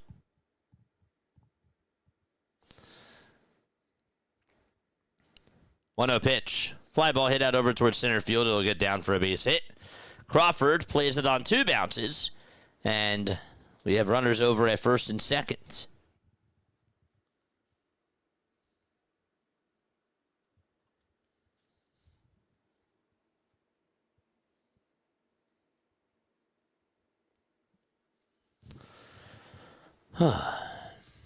Mickey Moniak hit a home run today for the Colorado Rockies. He has 6 homers. Mickey Moniak is batting .286 with 6 homers and 13 RBI. Just put this in perspective, chat. Mickey Moniak has more home runs than Bryce Harper does.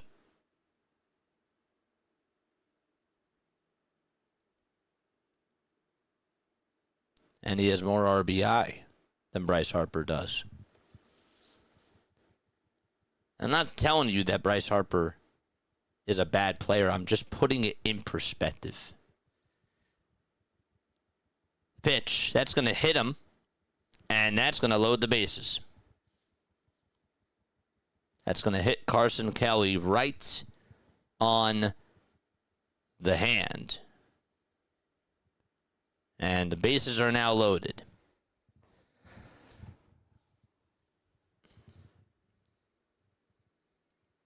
That's crazy. Moniak this year has 18 hits and 63 at-bats. 1 out, bottom of the 6th. 5-2 Chicago. And the pitch, this is going to be grounded over to first. Harper plays it on the hop. He'll get the easy out over at first. However, the Cubs are going to get another run. It's an RBI ground out as Ian Happ does cross home plate. And 6 runs for the Chicago Cubs. They lead it by 4 against the Philadelphia Phillies.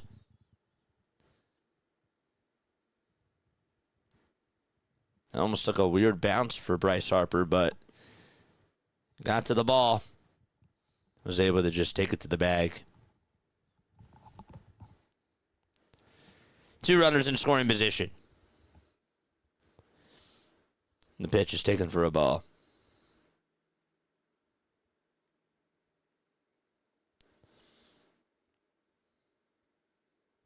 I've been thinking about this lately, says David Archer. 1-0 pitch. This is popped up and skied over towards the left part of the infield. Turner says he has it, and he does. And he will make the catch for the 3rd and final out. It's time to go to the top of the 7th. Phillies down 6-2.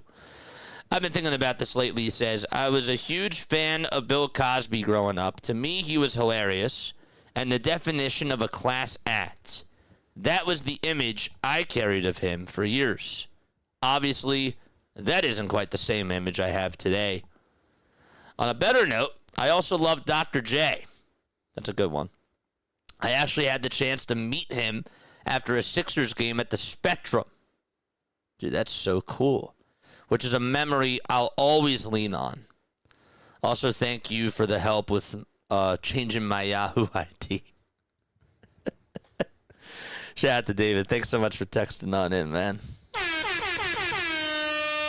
Let's go. Oh, boy.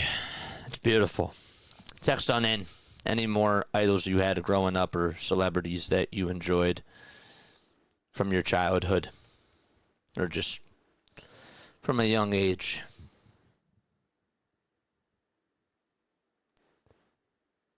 Crazy. Is Doubtfire still one of the funniest movies? Yeah.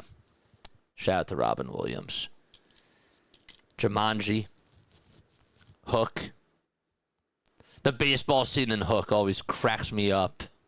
It just does. It's the funniest thing. I think we talked about it last year.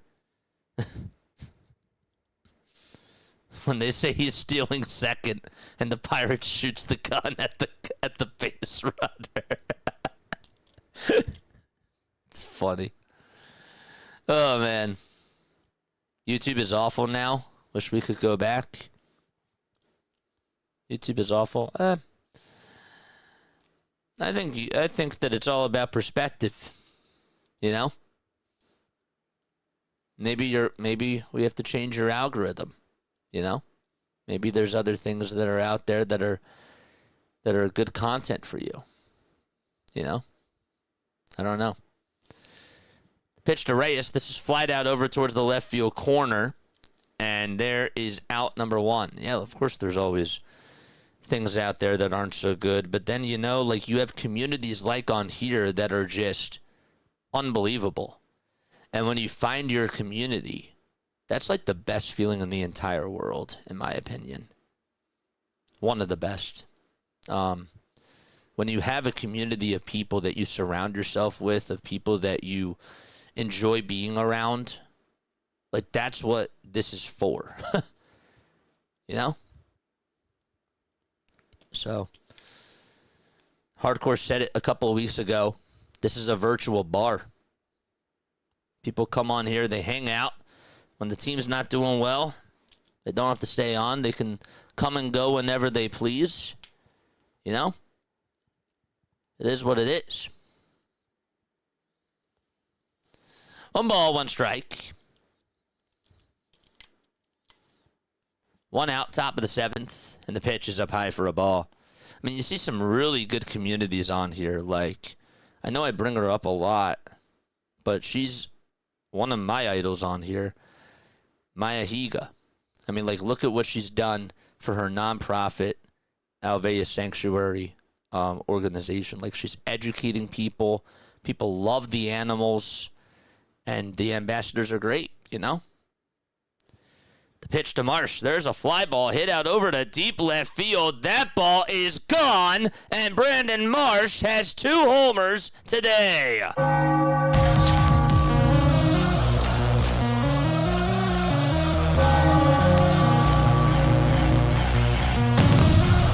He's hot.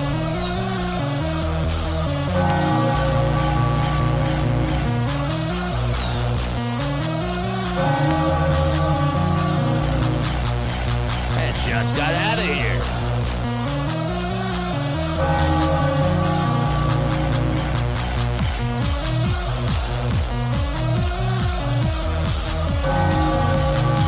That's his 3rd multi-homer game of his career.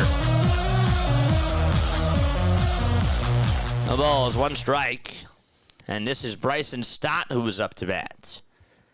And the 0-1 to Stott. And there's a line drive, base hit back up the middle. That pitch was low. And so Stott gets on with a 1-out single, and he's over at first base. Okay, let's go, baby. Come on.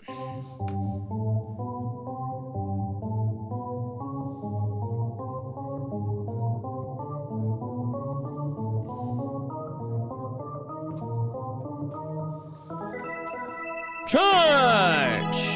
Let's go. That's awesome.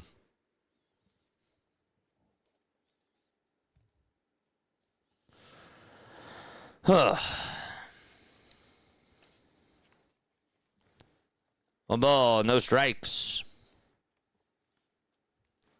And that's to Alec Bohm.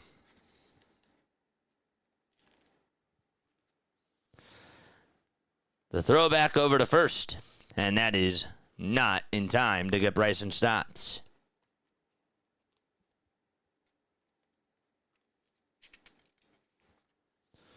Cubs are going to challenge, though, and that is going to be overturned as a strike as far as the ABS system goes.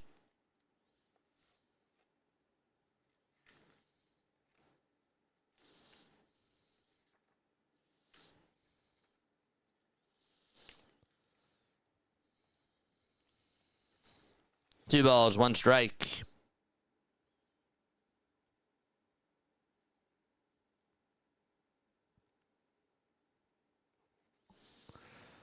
Here's the toss back on over to first base, and that is not in time.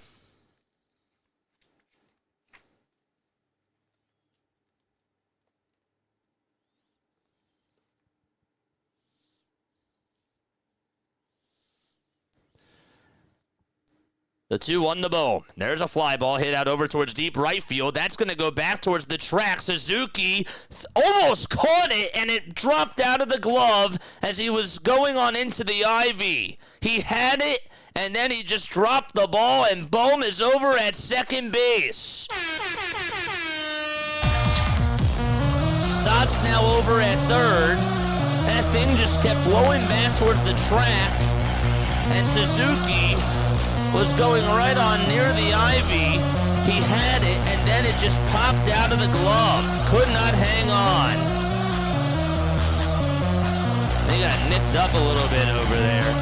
Got to be careful with that. Wasn't an easy play, but can the Phillies take advantage? Alex's second double of the season just came in the top of the 7th. Let's go. Wow.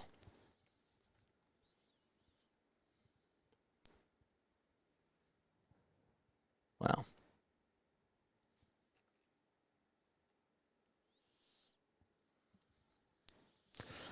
One out top of the 7th inning.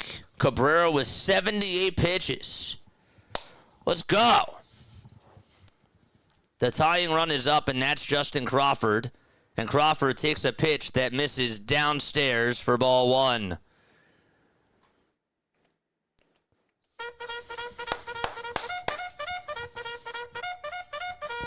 Charge!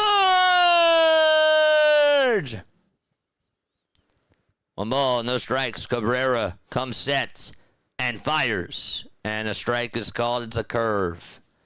37 more subs till we get to 9,700 subscribers. Let's go, baby. Come on, let's go. 1 ball and 1 strike. The pitch to Crawford. Swing and a grounder hit back over to third. The throw over to first. That's going to get by the first baseman. Stutt's going to score. Bohm is being held up at third. Crawford goes over to second. And the tying run is in scoring position. Bregman decided not even to tag Stott out over at third. He was way off the bag. I don't know what he was thinking. He had like a mental lapse right there. I guess he wouldn't have been able to tag him out looking back at it, but he made a bad throw over to first. Yeah, he wouldn't have been able to get him out. He hesitated, and then the throw was wide. That's an E5. And now it's Garrett Stubbs coming on up to the plate. Pitch to Stubbs. This is going to be flied out over to center field. Will this be deep enough to score Bohm? It'll be caught. Bohm tags up. He's coming to home plate. The throw is way off the line. It's cut off. It's a 1-run game.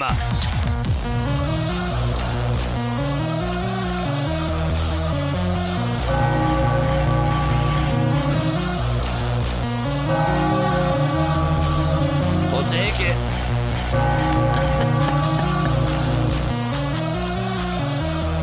Trey Turner is up, and he's representing the go-ahead run.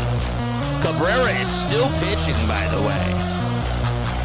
Here's the first pitch to Turner. There's a fly ball. Hit out over towards shallow left center field. On the run to make the grab is going to be the center fielder, that's Shaw, for out number 3. However, we're going to go to the bottom of the 7th. The Phillies do cut it within 1.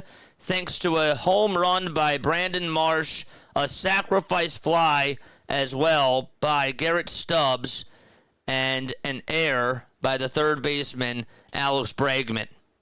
All right, we go to the bottom of the 7th. Folks, please hit that thumbs up button and hit that subscribe button as well, please, if you have not done so already. Let's keep it going. All right, it is also time for trivia. I'm going to ask you a Phillies trivia question as we go to the bottom of the 7th inning, and if you get it right, you will hear this. If you get it wrong, you will hear this. All right. So Game 5, of course, was the clincher as to when the Phillies won the World. That's how many games it took them to win the 2008 World Series. I want to know, who won the game? Which pitcher got the win in Game 5 of the 2008 World Series? That's what I want to know. Think about the 2008 World Series roster. Who in that bullpen got the win? I said bullpen. Okay, give you a little hint there. Not what I meant to do. But it is what it is. Who got the win? Like number 113. Let's go. On the 113th day of the year. Love it. Lidge. Lidge got the save. Madsen. Hamels. Blanton.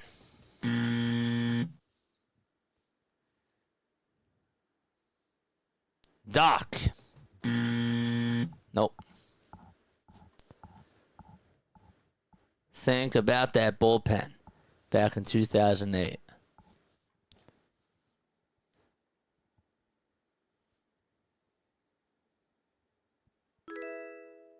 Faith, thank you so much for the sub.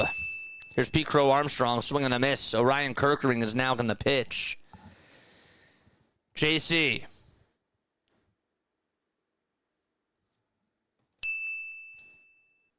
JC Romero is correct. David got it. Congratulations, David. David got it.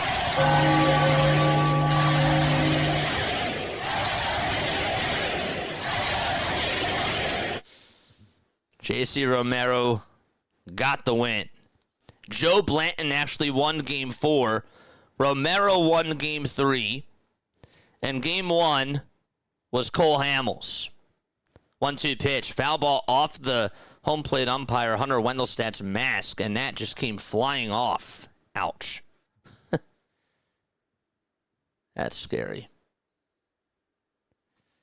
What a reliable pen we had back then. Missed those days. Isn't that crazy? Max, what's up, Max? How you doing, my guy? Shout out to you, man. Shout out to Max Coverage TV. 1-2 on the way. Swung on and missed. There's out number 1. Sit down. Let's go. Max, love you, buddy. Hopefully you're doing well, man. Good to see you on here. You've been grinding, dude, with the Houston Rockets. And with the Yankees, man, I don't know how you do it. It's, you're a grinder, man. I'd be checking you out too. Sometimes I'm quiet, but I like listening to you, dude.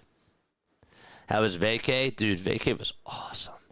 I didn't want to come back home, but then when you're stuck in a plane for about like 5 hours, then you're like, all right, I want to get out of here. 1 out, bottom of the 7th. Folks, I did want to also mention before this as well. If you didn't see my post in my community tab, please make sure that you go check it out. Next week, we are doing a 48-hour stream. We're crazy. I know that we're absolutely wild, but we are doing a fundraising stream. Last year, we did it. We did one in honor of my brother, Mitchell, who passed away from familial dysautonomia. In 2020. We're doing another one this year in honor of 10,000 subscribers. I want to try to raise $10,000, and I want to do it for him. We're doing a couple other charity streams too, but that's the first one that we're going to be doing. The pitch is lined out over to right field. That's going to get down for a base hit. Ballesteros is going to get on with an easy 2-bag out of it against Orion Kirkering, and, well, 1 out and a runner in scoring position, just like that. Dude, that's so cool.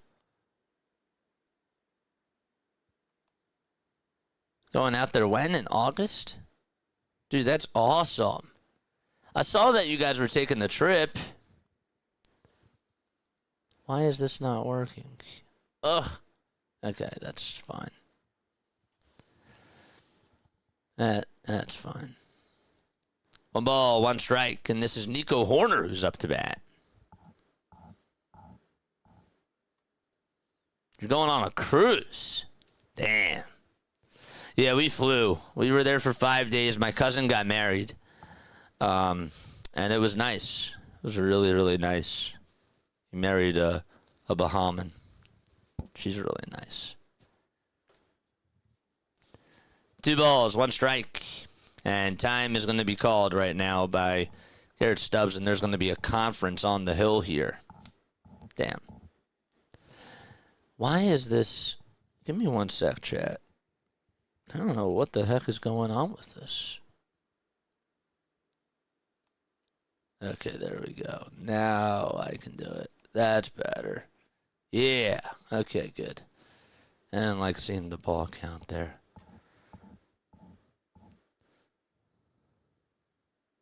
Kirkering pitched 1/3 of an inning.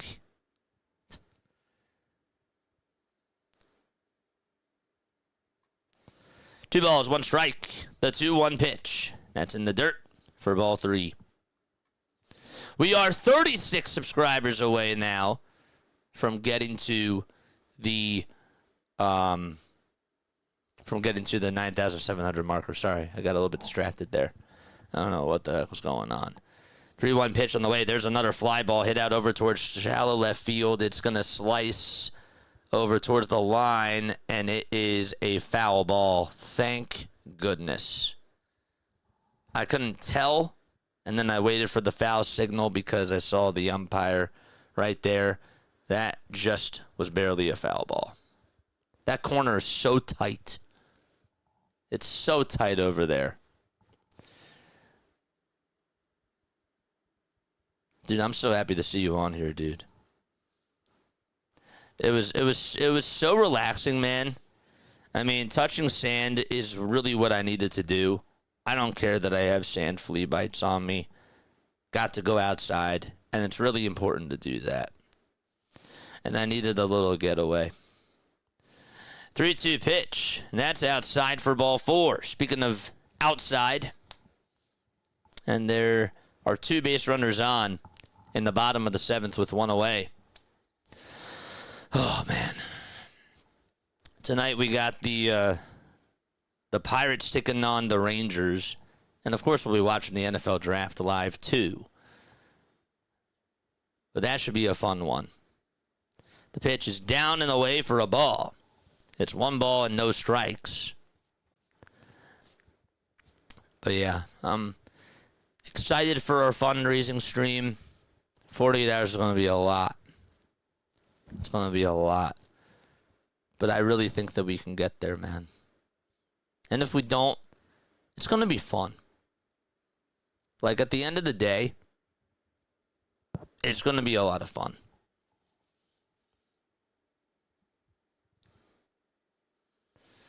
It's going to be cool seeing me do all these jumping jacks. All these squats. Oh, gosh. I'm going to be so sore. But I'm ready for it. The 2-0 is popped up out over towards the shortstop. Trey Turner is there to make the grab. And there's out number 2.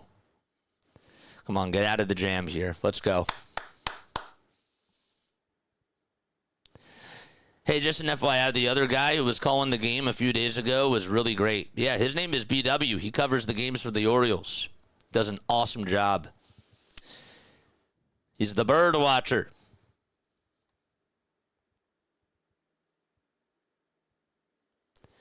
The Disney songs, yeah, it's going to be great. The voice impersonations, dressing up as Batman. It's going to be cool. It'll be fun. Trying to think, like, outside the box, you know? 0-1 pitch on the way, swing and a miss. Wow, he got fooled on that sweeper. Did not anticipate that coming at all whatsoever. Whew.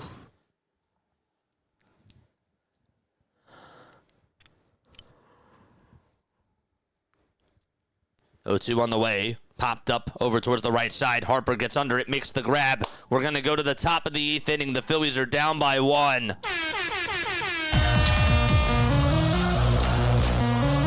don't know how Kirkland got out of that inning, but he did. Nice. That's good. He got out of it. How about the Flyers? Orange and the black, man. They've been beautiful. So much fun to watch.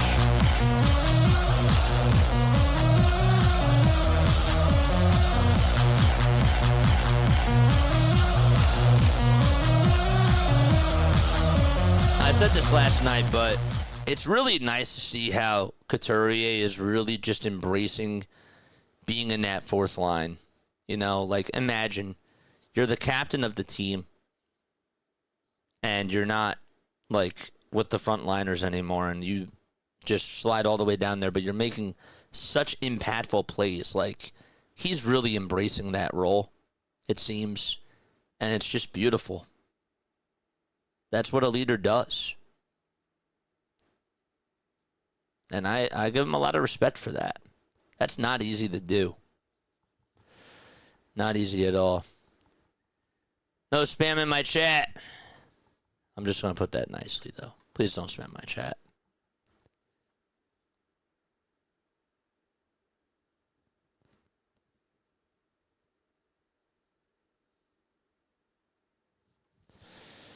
Oh, Max, you still here, my friend? If you are, I just wanted to say, tell Cindy I said hello. And I hope you have a good stream tonight, dude. Time the Yankees on, they're on at 6:10. Oof. Tell you what, they're looking pretty good.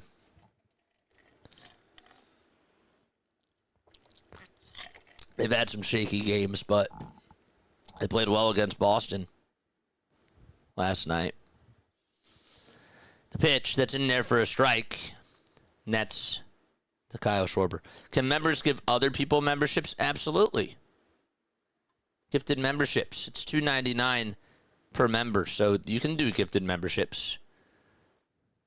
There you are. 1 ball, 1 strike. This is Kyle Schwarber up to bat. He's 0 for 3 with 2 strikeouts and a ground out. Milner, Hobie Milner, that is pitching. And Schwarber stares at the strike down the middle at 85. Dang it. I'm here, buddy. Where's your level of concern with your Phillies, man? Oh, dude, it's brutal. It's brutal. 1-2 pitch. Check swing. Did he go? He did not. Thank goodness. It's pretty bad, man. They just let go of Taijuan Walker. In my opinion, they should have done it a while ago. But they have a lot of problems with their offense, their defense. It's brutal. It's terrible watching this product. But we're still here. We're still covering these games, of course. And it's a therapy session for all of us, which is great in that sense. The 2-2 is low for ball 3. And here's the 3-2 pitch. That's a line drive foul ball.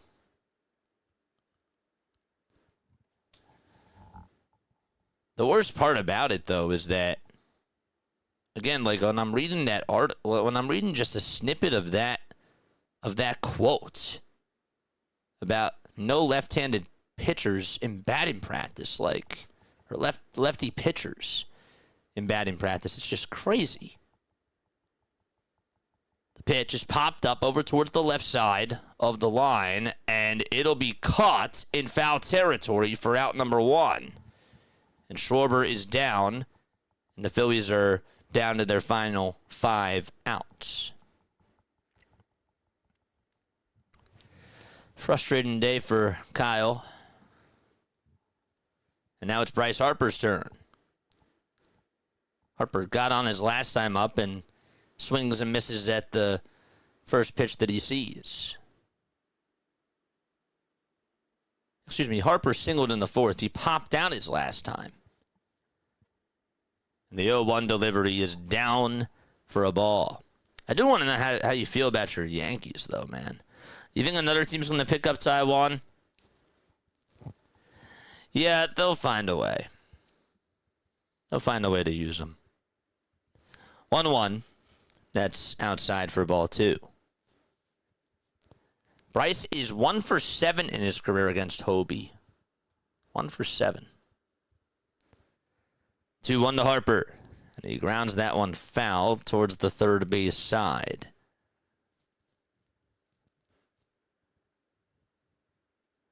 I'd rather read the Fanatic book than watch this right now.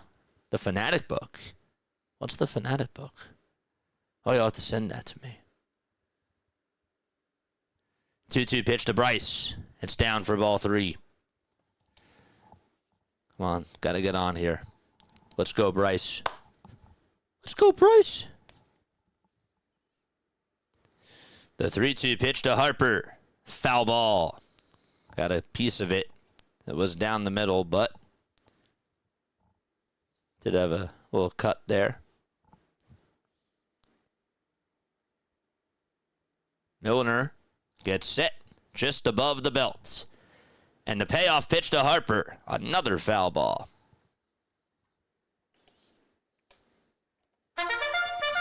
Charge! Reyes is in the on-deck circle. We are 34 subs away from 9,700. The pitch to Harper, fouled out of the glove. Amaya cannot hang on to it. And Milner has to throw another pitch. Some bad mistakes by the Cubs we've seen over the last couple of innings. Can the Phillies capitalize on this one? The 3-2 to Harper, outside for ball 4.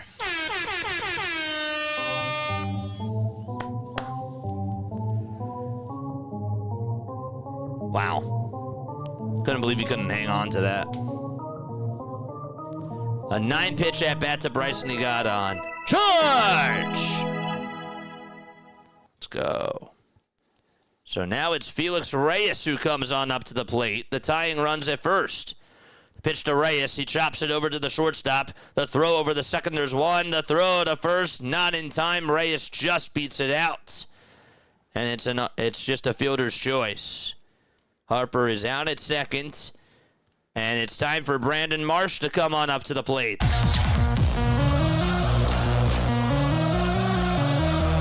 Let's look again at the replay. Hey, safe. Let's go, Marsh. He's homered twice today. And he had an RBI single as well. Seeing the ball well, for sure. Dylan Moore is going to be the pinch runner at first.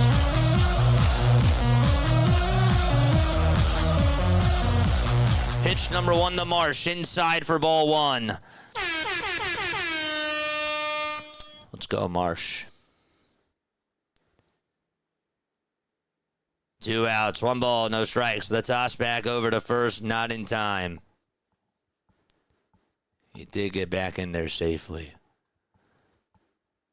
Yankees have been pretty impressive so far. We bounced back from that tough stretch of baseball by winning 5 in a row. The pitching has been amazing. Frieda looks good. 1-0 pitch on the way. Foul ball towards the right side, near the Phillies dugout. Come on, Marsh. We got to put an end to this losing streak. I don't like yelling. I don't like being negative. That's what this team is providing right now. Come on, let's go. 1-1 pitch. Inside for ball 2.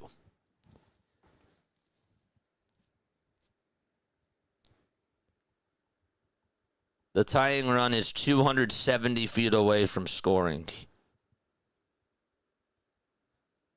2-1 pitch is outside. Here's the throw to second base. It is not in time. And Moore is in scoring position.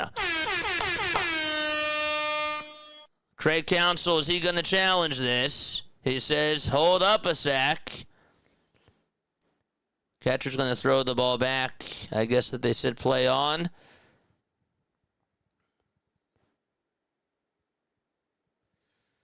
He's over at second right now. All right. So they decide not to do so. Moore with his first stolen base of the season. Here's the throw back to second base, and that's not in time.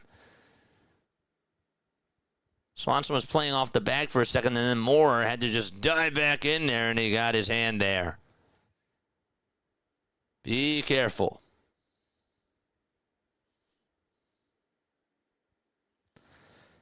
The 3-1 to Marsh. Foul ball. And the count is full.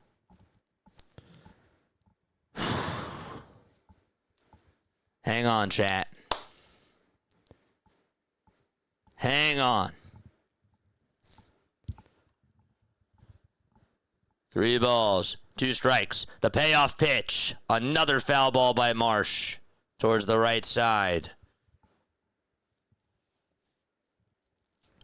Up next is Bryson Stott. By the way, Marsh is facing a lefty here. 3-2 pitch on the way. Another foul ball. Great at bat. 7 pitches in this at bat. 4 of them have been fouled off. And that That drop strike 3 to Harper was big.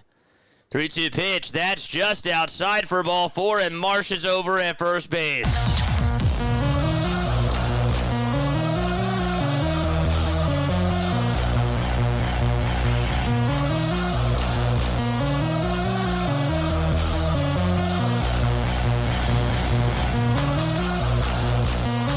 Craig Counsell is going to go up the stairwell. Is he going to come out, though? Signaled something. Jacob Webb is warming up in the pen.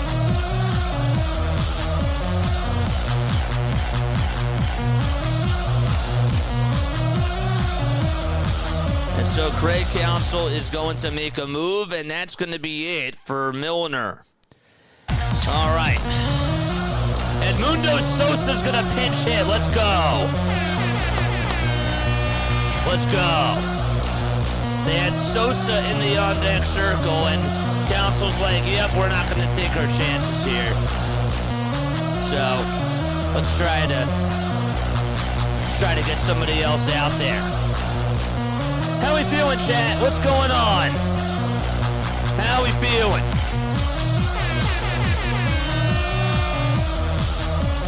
Andrew's here. Swogill's still here. That was a heck of an at-bat by Marsh. We loved that. Good stuff. All right, I'm happy that they put Sosa up to bat. Right move. I really would love him to come through here. I've been saying play Sosa every day. I've been saying it for such a while now. Gosh. Please come through here. Please. Don't forget to like. Don't forget to subscribe. Don't forget to subscribe. Time for some shout-outs. Where are we tapping on in from tonight, chat? Where are we tuning on in from? We got a 2-out rally going on. Thanks. I appreciate you.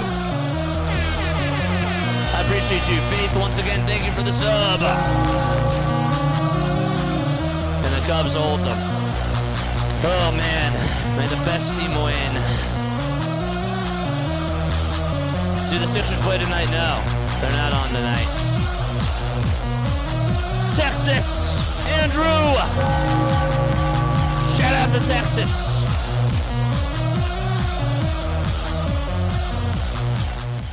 Owasso, Oklahoma. Let's go. All right, here we go. Sosa comes up. First pitch. Ground ball up the middle. Through the hole for a base hit. The Phillies will tie it up. 6-6 is the score.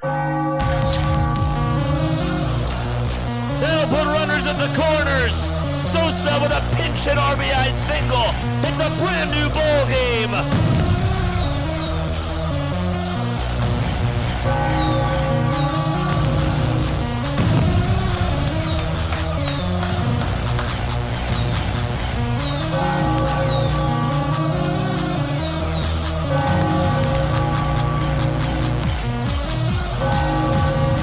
He's all fired up over at first.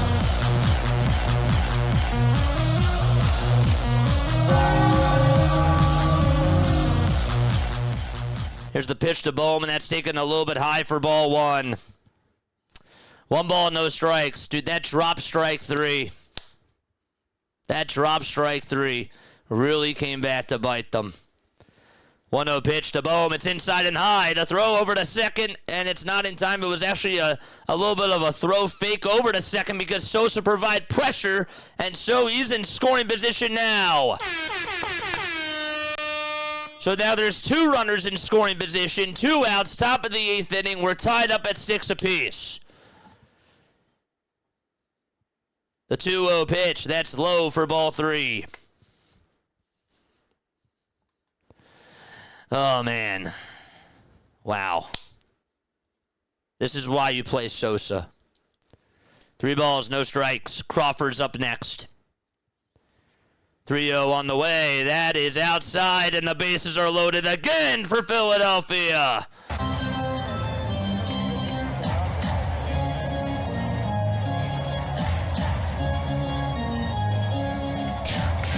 Let's go, man.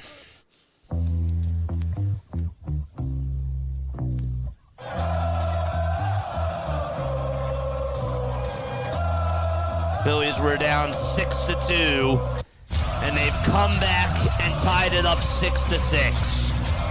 Looking to try to break an 8-game losing streak. And it's Justin Crawford's turn to come on up with 2 outs in the top of the 8th inning. We had a timeout taken on the mound here. Yeah. 32 more subs till we get to 9,700. Let's go. Hit that thumbs up button. Did we get the 200 likes yet, chat? Let me know down below. Let me know down below. Rollison is warming up now in the pen for the Chicago Cubs. 2 outs, top of the 8th. The pitch to Crawford. Outside for ball 1. Webb can't find the strike zone. That's 5 balls in a row that he has thrown.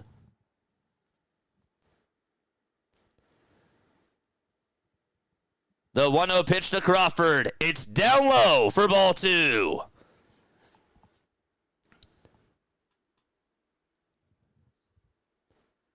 Bohm at first, Sosa at second, Marsh at third. 2 balls, no strikes. Crawford in the box. The 2-0 pitch on the way, fouled away. And the count is 2-1. And by the way, Christopher Sanchez does not get the loss now. Funny. 2 balls, 1 strike. The 2-1 delivery, swing and a miss. That changeup was right towards the outside corner of the plate.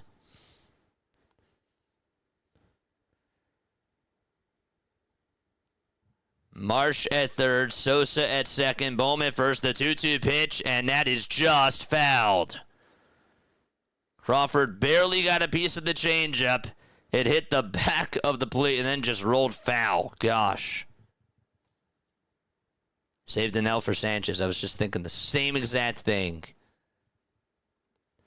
2 balls, 2 strikes to Justin Crawford. The 2-2 pitch. Here it comes. Swing and a miss. And the inning is over. Oh, my goodness. That was a fastball. Could not catch up to it. And we go to the bottom of the 8th. The good news is that the Phillies tied it up. And we go to the bottom of the 8th inning. Edmundo Sosa gets the RBI single to tie it up 6-6. And so Suzuki, Kelly, and Bush are coming on up to the plate.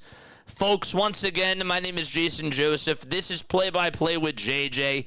Make sure that you guys hit the thumbs up button, hit the subscribe button as well, and turn on the notification bell icons too, and that way you will know when we do go live. In case you guys did not know, we are doing our very first fundraising stream of the season.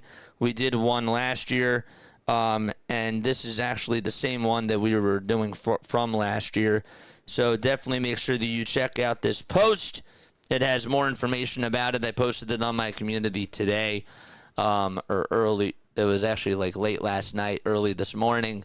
Anyhow, regardless, it's going to be a lot of fun doing 48 hours of streaming next week. I'm really excited about that. We cover the Phillies, we cover the Sixers, we cover the Eagles on this channel. We also do other Major League Baseball games as well, which is really, really cool. So definitely hit that thumbs up button. Let's get to 200 likes. Let's go. 2-1-0. Let's go, baby. Now let's break this losing streak. I'm tired of losing. Tired of losing. Let's go.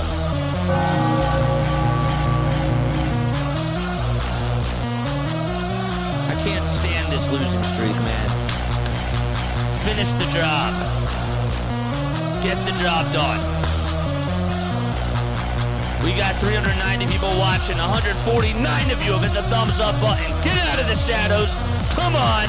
Hit that thumbs up button. Let's keep going. Brad Keller is going to pitch. And we are also 32 subscribers away from getting the 9,700 subscribers. Oh, we're so close, chat. We're so close. We're on our way to the 10,000 subscriber marker. We're so close. Edmundo Sosa is in, playing over at second base. And the pitch, that's inside for a ball. You also have Dylan Moore playing out in left field, too. Suzuki is up, and on the very first pitch, he flies one out over to deep left field. That's going back towards the track, and that one is gone. It's a 7-6 ball game here in the bottom of the 8th inning. Suzuki, it's his 3rd homer of the season, and the Cubs take a 1-run lead. Where was that pitch? I mean, he actually got underneath that and still was able to flex off the power. Gosh. Down the middle, look, he got under it and yet still was able to just let it go. That's crazy. Oh, boy. 7-6, bottom of the 8th inning, and the pitch to Kelly, that's way inside for ball 1.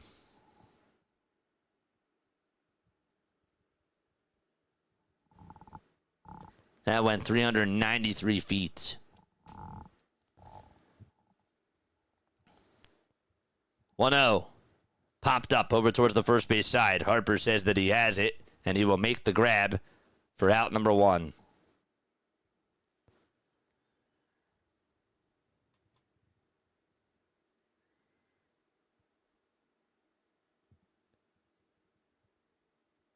That's the first run that he's allowed since April 11th. He's given up 4 earned runs this season so far before he threw that home run ball. 1 ball, no strikes, and that's to Michael Busch, who also homered earlier in the game. And the 1-0 delivery fouled back. Suzuki is now homered, by the way, in 3 straight games for the Chicago Cubs.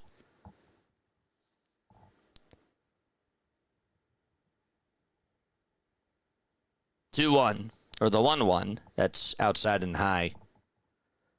Michael Busch had his 2nd homer of the season. It was a 3-run shot off of Christopher Sanchez. And the 2-1 is grounded over towards the right side. Second baseman Sosa has it, throws it over to first, and there's out number 2.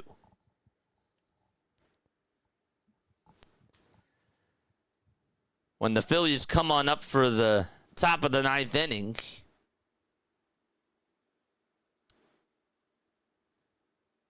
it'll be Stubbs, Turner, and Schwarber due on up. And I assume that they'll face Palencia. The pitch to Swanson. It's grounded up the middle. And the throw on over to first is in plenty of time. Got to tell you that Sosa was shifted perfectly right there. They played him right up the middle. And we're going to go to the 9th inning. The Phillies are down by 1. Stubbs, Turner, and Schwarber are going to come on up to the plate right now. They just have to make it tough. They have to make it tough. That's what they do. That's what this team does. But it ain't done. It ain't over. Still got 3 outs to go.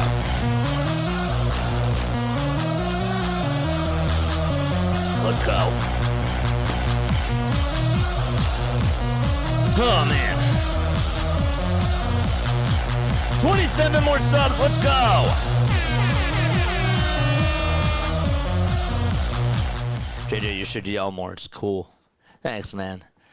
I only do it when it feels, you know, like if I were to just yell just for the heck of it and it doesn't feel like it's raw, then it doesn't sound good. But like when it's coming from the soul, when it's coming from the heart, you know, I bleed red. I do bleed the pinstripes. I do. So when the feelings come out, when the passion is there, I have to throw it out a little bit more. You know what I'm saying? I got to pull out the passion card, as I like to call it. Thielbar is going to come on in for Webb. It's not going to be Palencia. Is Palencia on the IL? Did I miss this? Palencia is on the IL. I forgot about that.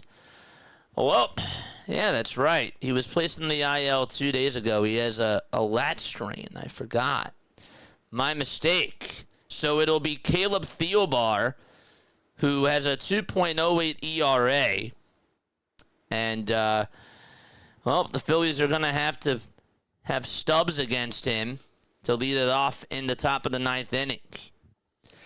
And we'll see how this works. All right, chat, let's go.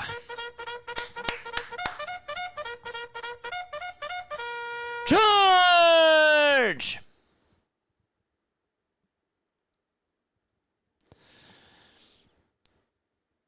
Cubs have 15 hits, 7 runs. All right. Oh, wow. He's pinch hitting for the catcher, Stubbs, and he's going to put Adolis Garcia up to bat. Wow. That was the last time that Rob had somebody pinch hit for a catcher. The pitch is going to be in there for a strike. Wow. No balls, 1 strike. Haven't seen this in forever. The 0-1 to Garcia, that is up high for a ball. Justin Roberts Chidhe, thank you so much for the subs. I hope I said that correctly. 1-1 pitch, swing and a miss. That fastball was a little bit high, and the count is 1-2.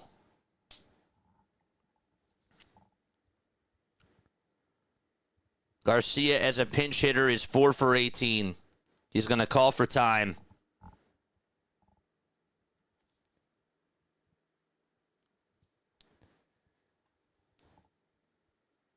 One ball, 2 strikes. 10 seconds left on the pitch clock. Theobar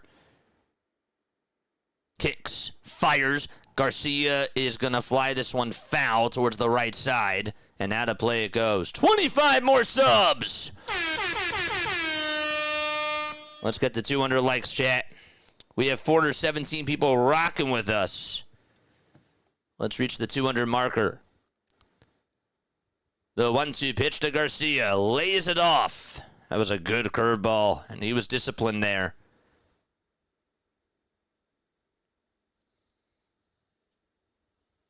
Two balls, 2 strikes to Adolis Garcia. The 2-2 pitch. There's a fly ball. Hit out over towards left field. If it's fair, it's gone. It's gone! We're tied again!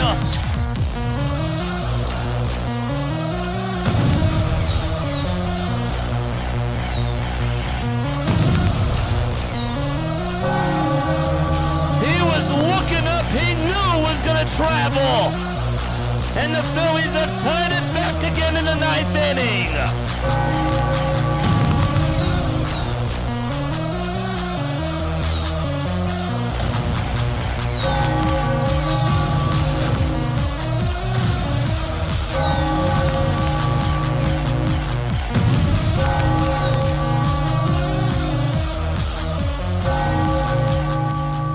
That's his 300th career extra base hit.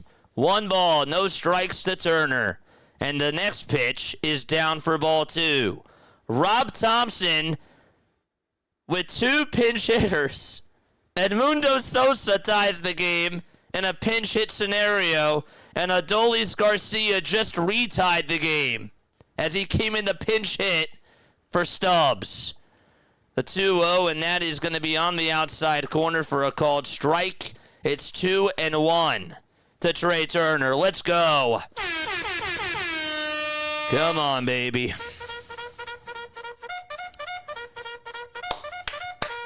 Charge!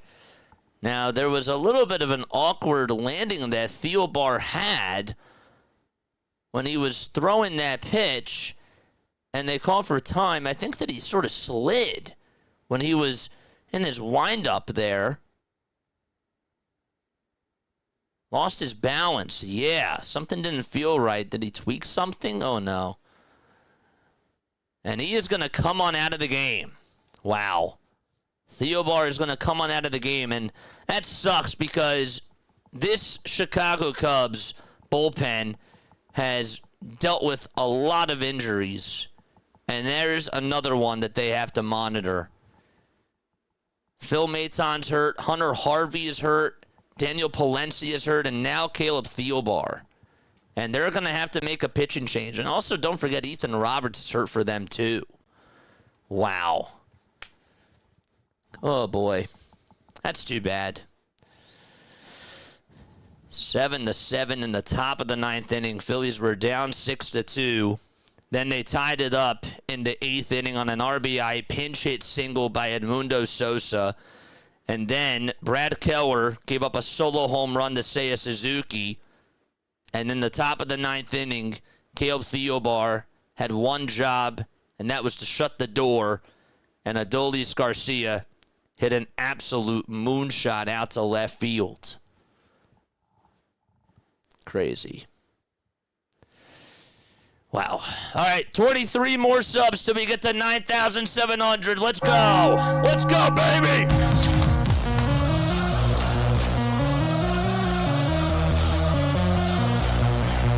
We got to get our lead back. I'm tired of the losing. I will keep saying that. Let's get this lead back, baby. Come on.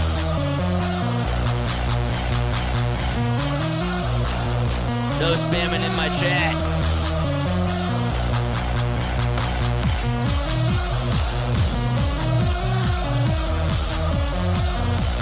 Other scores around Major League Baseball. The Rockies are up 6-4 against the Padres. The White Sox and the Diamondbacks are tied 1-1. The Dodgers are beating the Giants 3-0. And two final scores: the Braves won 7-2. The Tigers won 5-4. The Tigers beat the Brewers. The Braves beat the Nationals. 22 more subs. All right, so it looks like that the Cubs are going to go with a new pitcher here.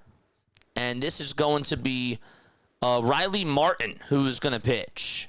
Riley Martin is going to pitch right now. He faced the Phillies on Tuesday and started off the game. He gave up the 2 runs, ended up allowing a home run to Kyle Schwarber.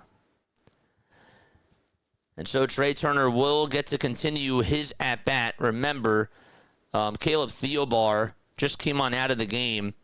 Something was wrong with his windup as he landed a little bit awkwardly. And he just came out of the game. He did walk on his own, but hopefully he's okay.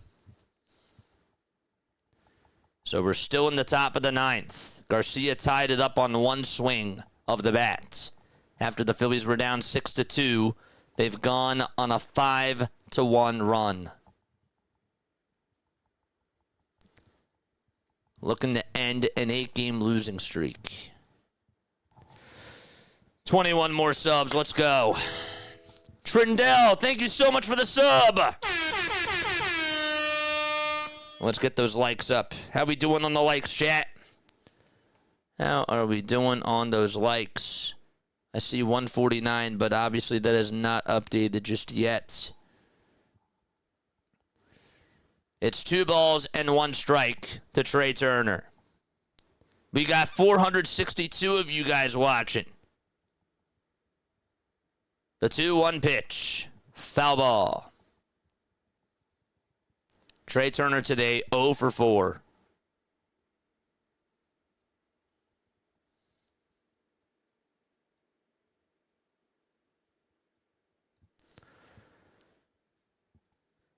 The 2-2 pitch, that's low for ball 3.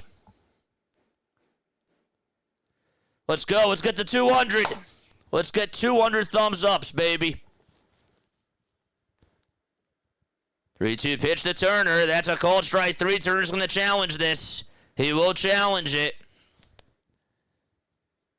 And let's see what ABS has to say.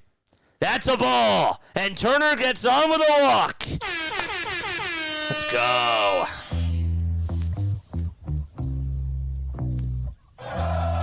So Turner is over at first, and there's nobody out. That was a close pitch.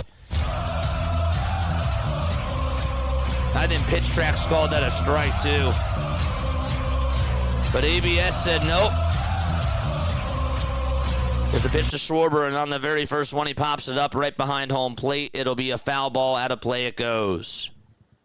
Wow.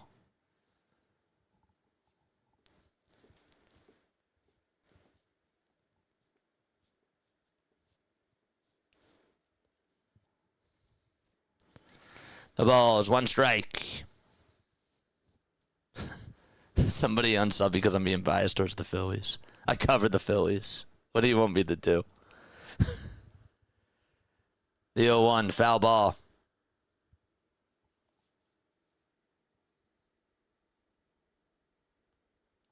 It literally says in my description that I covered the Phillies. 0-2 pitch. It's down low and away for a ball. That's funny.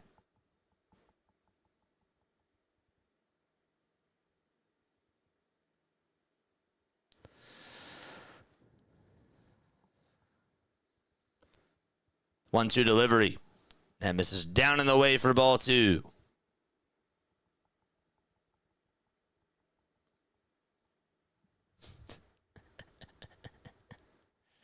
That's funny. How dare you root for your home team?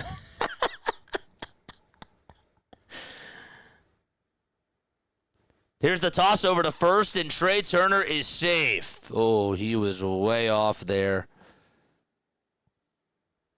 Just got back. He was ready to run, and he just was able to do a good job at timing that turn. Gosh. 2 balls, 2 strikes, and that's to Kyle Schwarber. The go-ahead runs over at first. The 2-2 pitch up high for ball 3. And the count is now full at 3-2.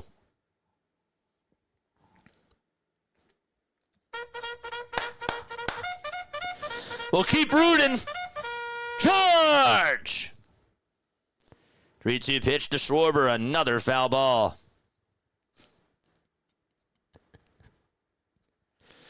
Oh, man. That's beautiful.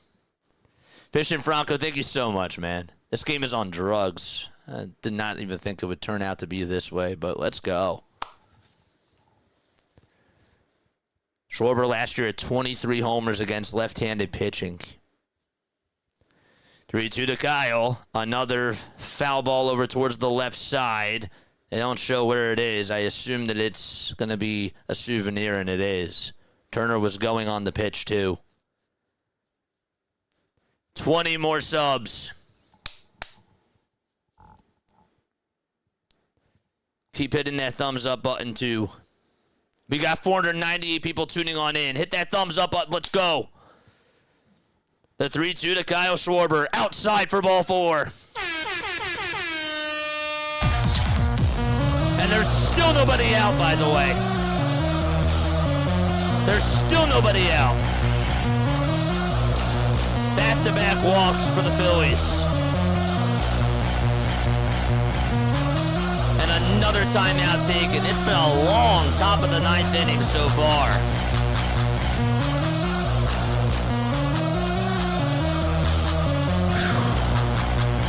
Let's go, baby. Folks, we are also going to be covering the Pirates-Rangers game tonight while watching the NFL draft. So make sure that you're on for that. That should be a lot of fun. The Pirates and the Rangers play at 8 o'clock. Come check us out. Come tune on in. Chill with us. Have the draft done in the background and come listen to some baseball. It's going to be absolutely awesome. Bryce Harper is coming on up to the plate right now.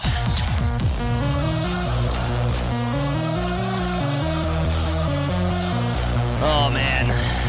I guess they need this. I was going to get the hat out. Here's the first pitch, and that's taken down for a ball.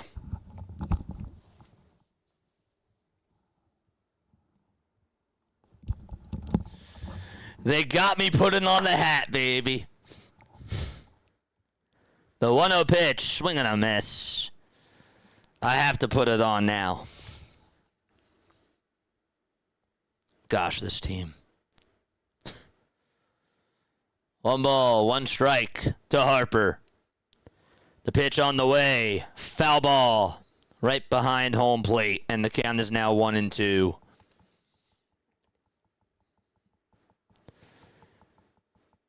Three more likes so we get to 200. Keep the likes a-coming. 1-2 to Harper. Down and away for ball 2. Jimmy who? Exactly. A $2 super chat from Brian. Let's go, baby. 2-2 pitch. Line drive down the left field line's a foul ball. Oh, man. Brian, thank you so much. Let's go, JJ. Let's go, Fightins. He said Phillies. But I'm going to change that to Fightins.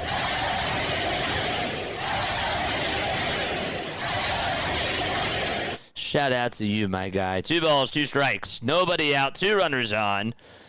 And the 2-2 to Bryce Harper. There's a fly ball hit out over towards right field. Let's see if Turner tags up here. Suzuki will make the catch. Turner will tag up. He'll go over to third. And the go-ahead run is now 90 feet away from scoring.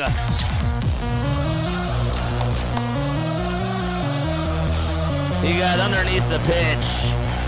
But at least it was somewhat productive. He did. He got underneath that fastball, and it was down the middle, and he knew it. That look was not a good look from Harper. But there's runners at the corners now, and Dylan Moore comes up, and on the first pitch, he fouls it back towards the screen. I don't see anybody warming up in the pen. Doesn't mean that there's nobody warming up. They just haven't showed. A run in the stolen base for Dylan Moore. He came on in the pinch run. He'll show bunt here, and this is bunted foul. And so the count is 0-2. Bring home Trey. Jose Alvarado is warming up in the pen as we speak. It's not... Well, obviously Duran is on the IL. I figured that Alvarado was going to warm up. We have another timeout taken here on the mound.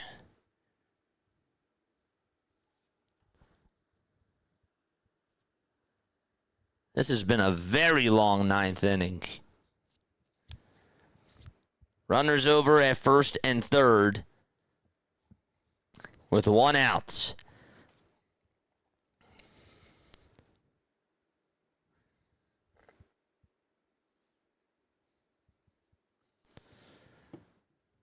We got another game tonight.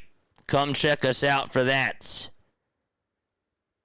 The 0-2 pitch, here it comes. It's in the dirt for a ball. Billy, Bob, and Gout, thank you so much for the sub.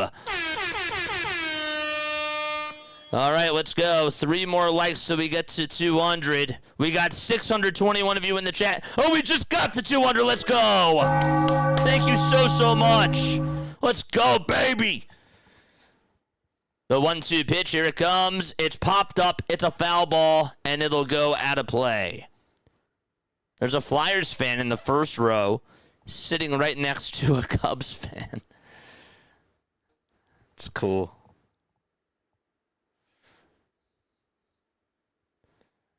One and 2 is the count. Turner's at third. Schwarber's at first. The 1-2 pitch up high for ball 2. Riley Martin again, a 2.45 ERA, 9 strikeouts this year. He did give up 2 earned runs his last time against the Phillies, and that was on a 2-run shot by Schwarber. The 2-2 to Moore. Foul ball. He tried to protect there. The pitch was a little bit high. Not a bad cut, though. Keep hitting that thumbs up button, baby. Marsh waits in the on-deck circle. That would be something. The 2-2 pitch to Moore. It's popped up over towards the right side. And who's going to get there? The second baseman, Horner, will, and he'll make the grab for out number 2. And now it's Brandon Marsh's turn. Got underneath that pitch. That's too bad. Damn. 15 more subs till we get to 9,700. Let's go. Oh, they say that Joel Embiid is now listed as doubtful for tomorrow. It was a game-time decision. Now he's doubtful. All right, here's Marsh. And on the first pitch, he gets it off the end of the bat and fouls it. The count is 0-1.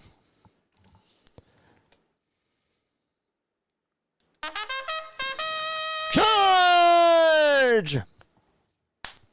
Keep hitting that thumbs up button, baby. Let's go. The ball's 1 strike. The 0-1 to Marsh. Swing and a miss. Mike, Viking, and Blackpool fan. And Brandon Haas. Thank you so much for the subs. No balls, 2 strikes. Top of the 9th. 2 outs. Runners at the corners. Marsh is going to step out of the box really quickly. Schwarber's at first. Turner's at third. 2 outs. Top of the 9th. The 0-2 to Brandon Marsh. Strike 3 called. He watched it go by. It was a curveball down Broad Street. Oh, man. And we go to the bottom of the 9th inning. And the Cubs will have Pete Crow Armstrong, Matt Ballesteros, and Nico Horner due up. Oh, man. That is too bad. They tied it, though. They tied it, but dang. They had nobody out with 2 runners on, and they couldn't get another run home. All right, time to go to the bottom of the 9th inning. Come on, we got to go to extras. All right, where are we tuning on in from? I'll give you a shout-out. Where are we tuning on in from this afternoon? Give me a state, give me a country, and your name will pop up on the screen. Let's go. It's gonna be a brutal. It ain't over, baby. It ain't over, man. And that's the game. Says the person that said that the game was over in the 5th inning and also in the 8th inning. You know I love busting your chops, though, man. Let's go, baby. Come on. Where are we tapping on in from? Percussion PA. Dylan's World. Shout out to you. Fist pump. Puna, fist pump. Indiana says Justin. What's up, Justin? How you doing, man? Fist pump to you, too. Langhorne, PA. Missouri. Long Island. Danny, how you doing? What's up, Danny? That guy. Atlanta Braves Country says Leonard Duke. How are you? We got Rhode Island in the chat. Rahan, thank you so much for tuning on in, man. What's going on? We got Shane from Cincinnati. What's up, Shane? What's up, Shane? Fist bump to you. East Stroudsburg, PA. PAS is also here. Let's go. Who won? The game's not over. We're going to the bottom of the 9th. Westchester, PA. Says Marty. I love it. 15 more subs. I'm so happy to see y'all on here. All right, here we go. Bottom of the 9th. Time to lock in. Madrid, Spain, I see you.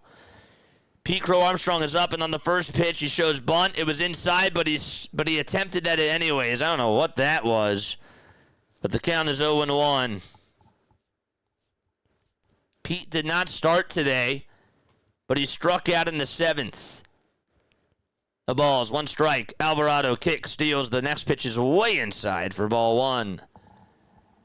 Jose Alvarado is pitching the bottom of the 9th inning for the Philadelphia Phillies. Sanchez does not get the loss. He allowed 6 earned runs today. The 1-1 to Pete. Swing and a foul ball towards the right side. Jose Alvarado's ERA this year, I'm afraid to read it to you guys. It's at a 9.82. It was at a 15. The 1-2 to Pete Crow Armstrong, and that is in the dirt for ball 2. Rafael Marchand is in, by the way.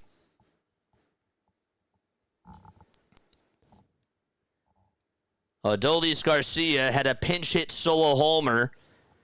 Came on in the pinch hit for Stubbs. That's why Marchand is now in. 2 balls, 2 strikes. Alvarado kicks, fires the pitch, swing and a miss. He struck him out. And there's one away in the bottom of the 9th inning. That was nice.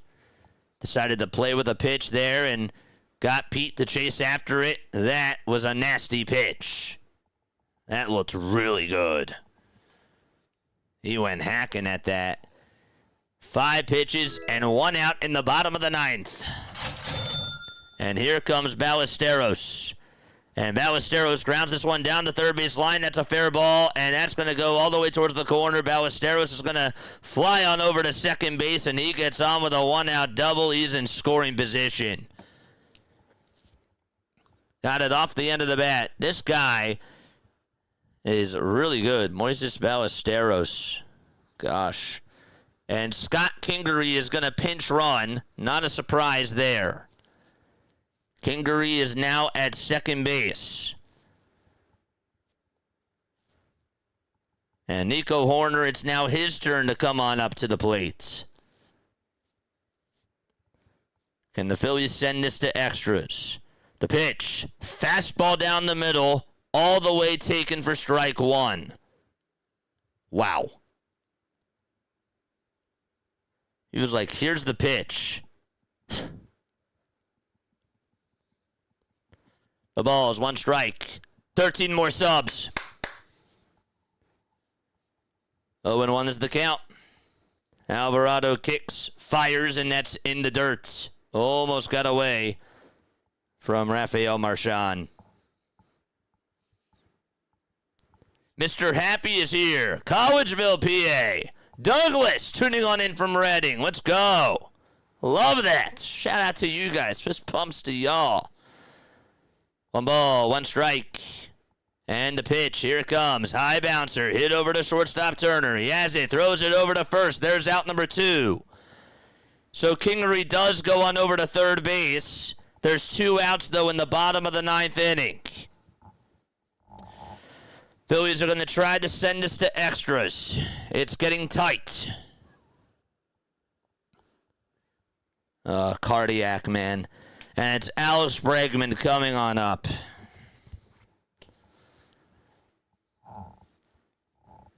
Bregman is 1 for 5. Marchand's going to call for time. Let's go. We're 13 subs away. Keep hitting that thumbs up button. And keep hitting that subscribe button as well. We have 638 of you guys watching. Make sure you guys come back on tonight for Pirates and Rangers. We'll be covering that game.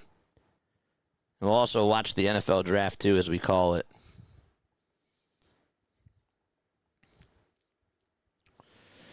Two gone, bottom of the 9th. We got a post-game show after this as well.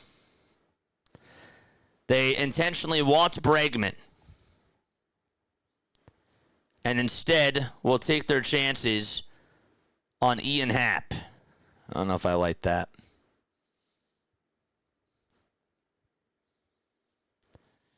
Here's the first pitch to Happ. There's a fly ball hit out over towards right field. And Garcia gets under it, and he makes the catch, and we're going to the 10th. It took a little bit of a turn. The wind was blowing it all over, but we're going to the 10th inning. Sosa will lead it off.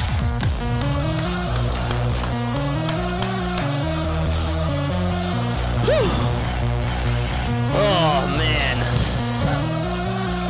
This team, baby.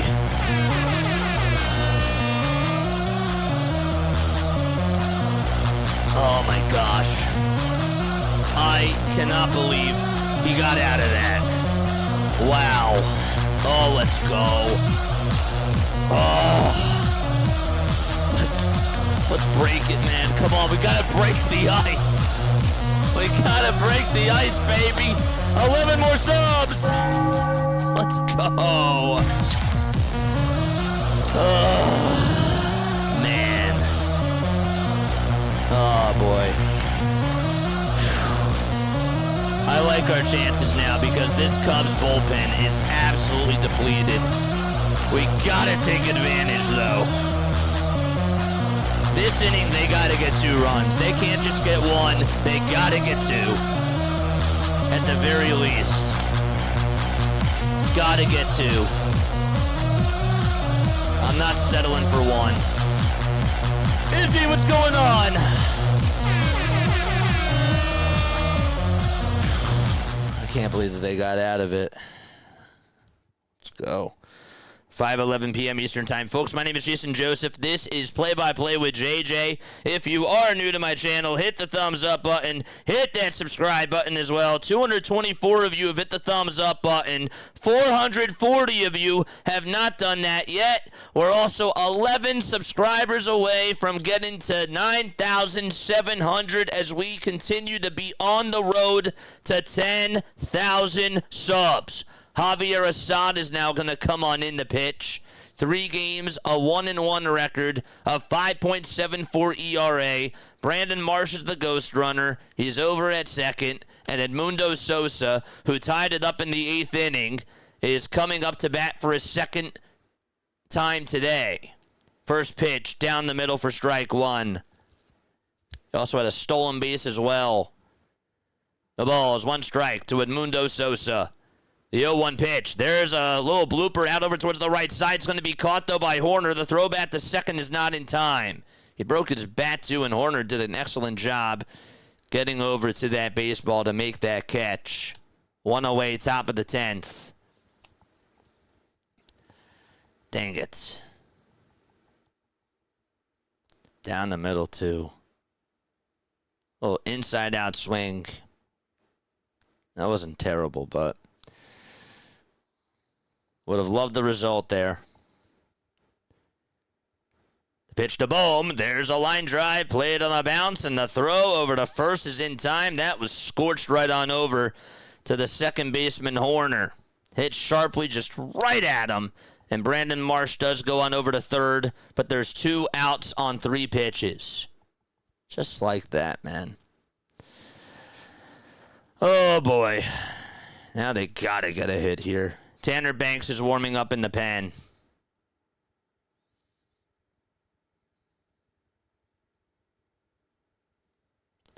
Justin Crawford comes up, and on the first pitch, he fouls it away.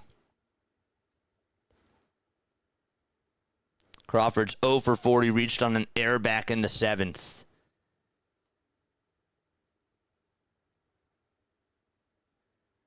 Oh, and 1 is the count.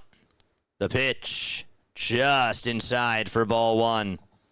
11 more subs, baby. 11 more. Let's keep it going, man. Let's get to 9,700 subs. 1-1 pitch. Down and in for ball 2.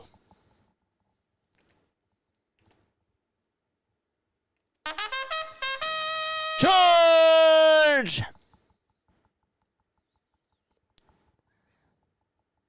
2 balls, 1 strike. Assad with the 2-1 pitch. There's a ground ball hit over to third, knocked down by Bregman, and the throw to first is in time. And we're going to go to the bottom of the 10th. Oh, boy. Bottom of the 10th coming on up. Suzuki, Kelly, and Bush are going to be due on up. Do you intentionally walk Seiya Suzuki, chat? Do you walk Seiya Suzuki here? And just try to get the double play. Dang. All right, come on. Never make it easy. We got over 600 watching. We can get to 300 likes. That was awful.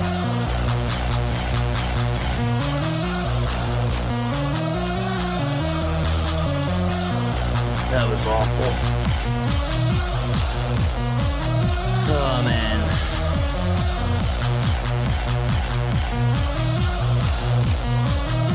What a game. What a game, chat. I can't. This goddamn team. I just want to break the curse. Please. I'm begging you. Oh, man. Let's go. Oh, man. Folks, we cover not only the Phillies on this channel, we also cover other Major League Baseball games, too. We're doing 2 streams a day. We covered 21 World Baseball Classic games. We've already done 17 other Major League Baseball games besides just the Phillies. We love baseball. We are a baseball channel. Obviously, whenever the Phillies are on, we root for the Phillies, but we love growing the baseball community. It's so much fun. We've been able to connect with so many different people on here, and it's just a beautiful thing. Tanner Banks is going to pitch 9 games. He has an 0-1 record, a 5.59 ERA. Ian Happ is going to be the ghost runner. He's over at second. We need 8 more subs for us to get to 9,700 subscribers. Let's go. Sorry if I'm not looking at chat. I'm trying to just stay locked in. Seiya Suzuki is going to come on up. And are they going to walk him? They put up the four fingers, right?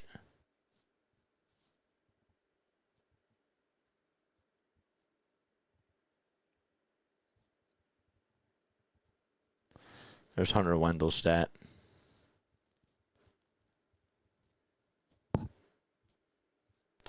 All right, they put up the 4 fingers, and Seiya Suzuki is going to be over at first base. Which means that Carson Kelly is going to be up next. Oh, boy. Infield playing in. The pitch inside for ball 1. And so it's a 1-0 count. We got a post-game show once the game is done. Just want to let you guys know. 1 ball, no strikes in the bottom of the 10th to Carson Kelly. Banks comes set and fires. And the pitch is going to be flied out over towards left center field. That's going to get down for a base hit.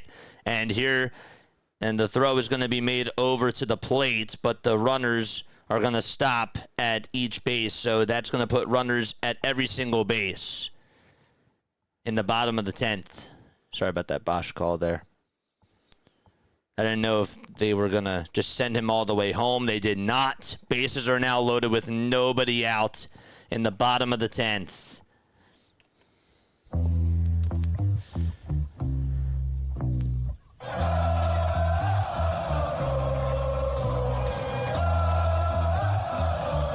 Here comes Michael Busch. And the first pitch is fouled. A ball hit to the outfield. Pretty much seals the deal. Nowhere to put Michael Busch. Nobody out. And a nightmare situation. 0-1 pitch on the way. And that is grounded foul towards the right side. Christopher, thank you so much for the sub. World's tallest drummer, thank you so much for the sub. That goes for the both of you. No balls, 2 strikes. To Michael Busch. Banks gets set at the letters and fires. And the 0-2 is outside for a ball. Went sweeper that time.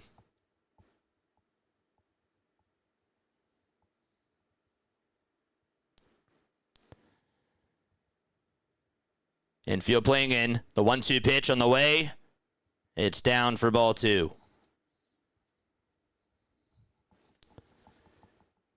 Ian Happ is over at third. That's the run that obviously matters, but there's bases loaded and nobody out in the bottom of the 10th. The 2-2 to Busch. Foul ball.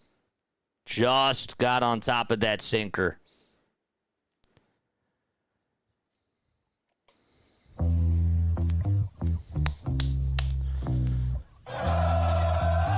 Four more subs. 2 balls, 2 strikes.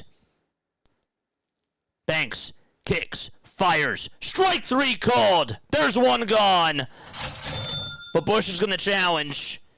He will challenge. Pitch track's call to the strike. What does ABS have to say? It is a strike. And there's 1 away in the bottom of the 10th. Boy. Big strikeout there. But now they got to get 2 more with the bases still loaded. And Dansby Swanson is up. A double play gets them out of this nightmare. Swanson had a sac fly, a single, and an RBI in this game so far. And on the first pitch, he takes a strike on the outside corner. The count is 0-1.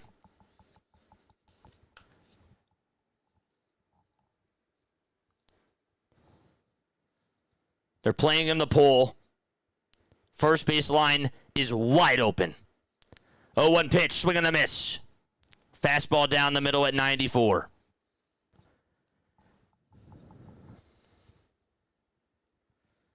No balls, 2 strikes. 10 seconds left on the pitch clock. With the bases loaded.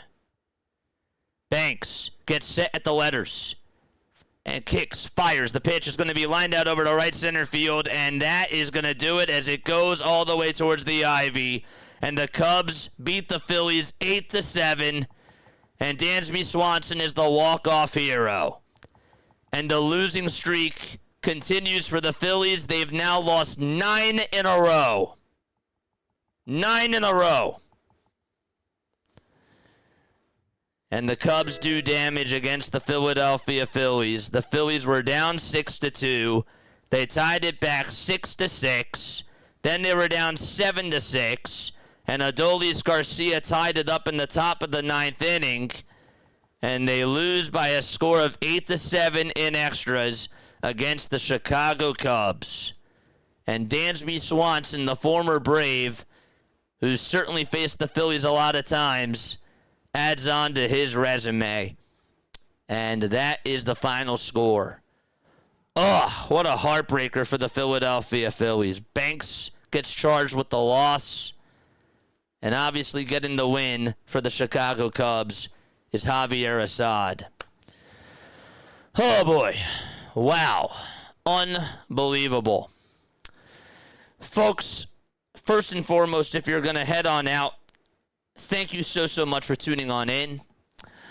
Make sure you guys hit the thumbs up button and subscribe on your way out. We will be doing the Pirates-Rangers game tonight. I got a lot to say. We got a post-game show after this. We will also be taking phone calls.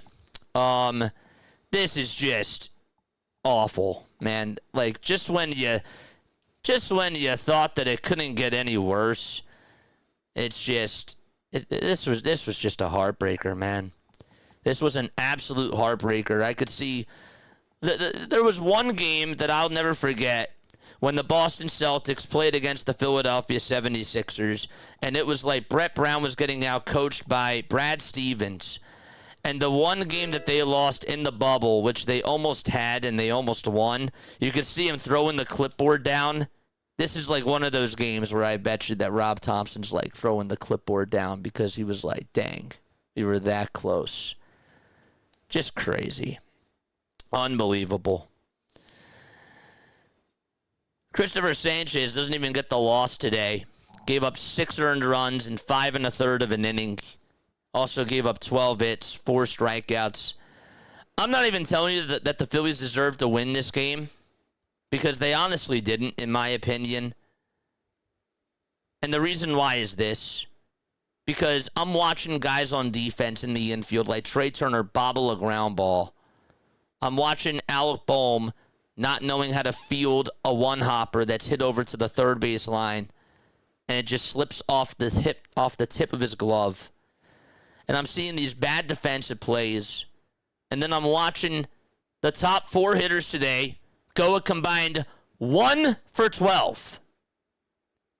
The only reason why that you were in this game was because of Brandon Marsh, Edmundo Sosa, and Alec Boehm, and Adolis Garcia. Not the Trey Turners, not the Kyle Schwarbers, not the Bryce Harpers, even though Harper did score that run. Your top 3 hitters have to be better. And they're just not. That's a problem. But this is just a heartbreaker, man. This one really stings. And it's just unfortunate because this was an emotional game. You thought that maybe it could end, and it just continues. And it's such a nightmare of a situation. It really is. And the schedule is only going to get tougher. The Cubs beat you all 7 times that they played you this year. Now you got to play the Braves again.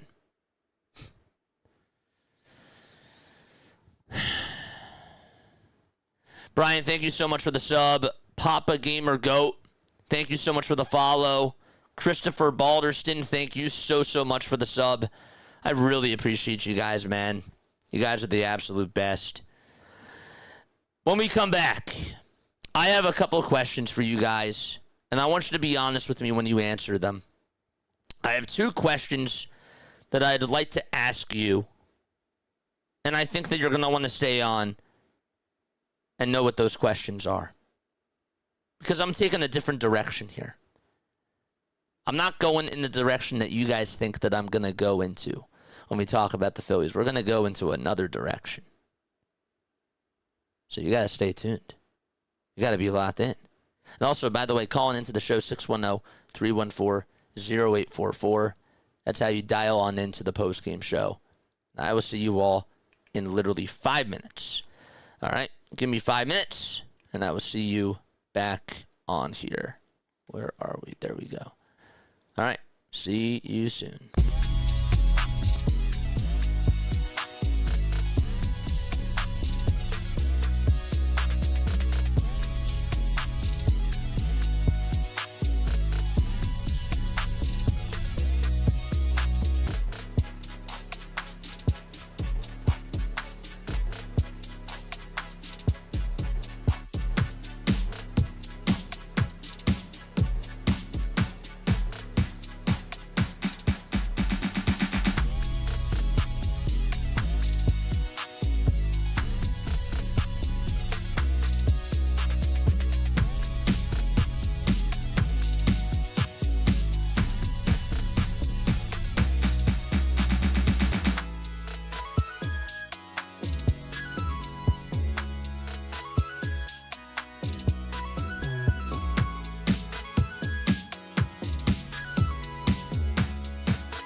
Graduated from Rowan University in the spring of 2022 with a sports communication and media degree.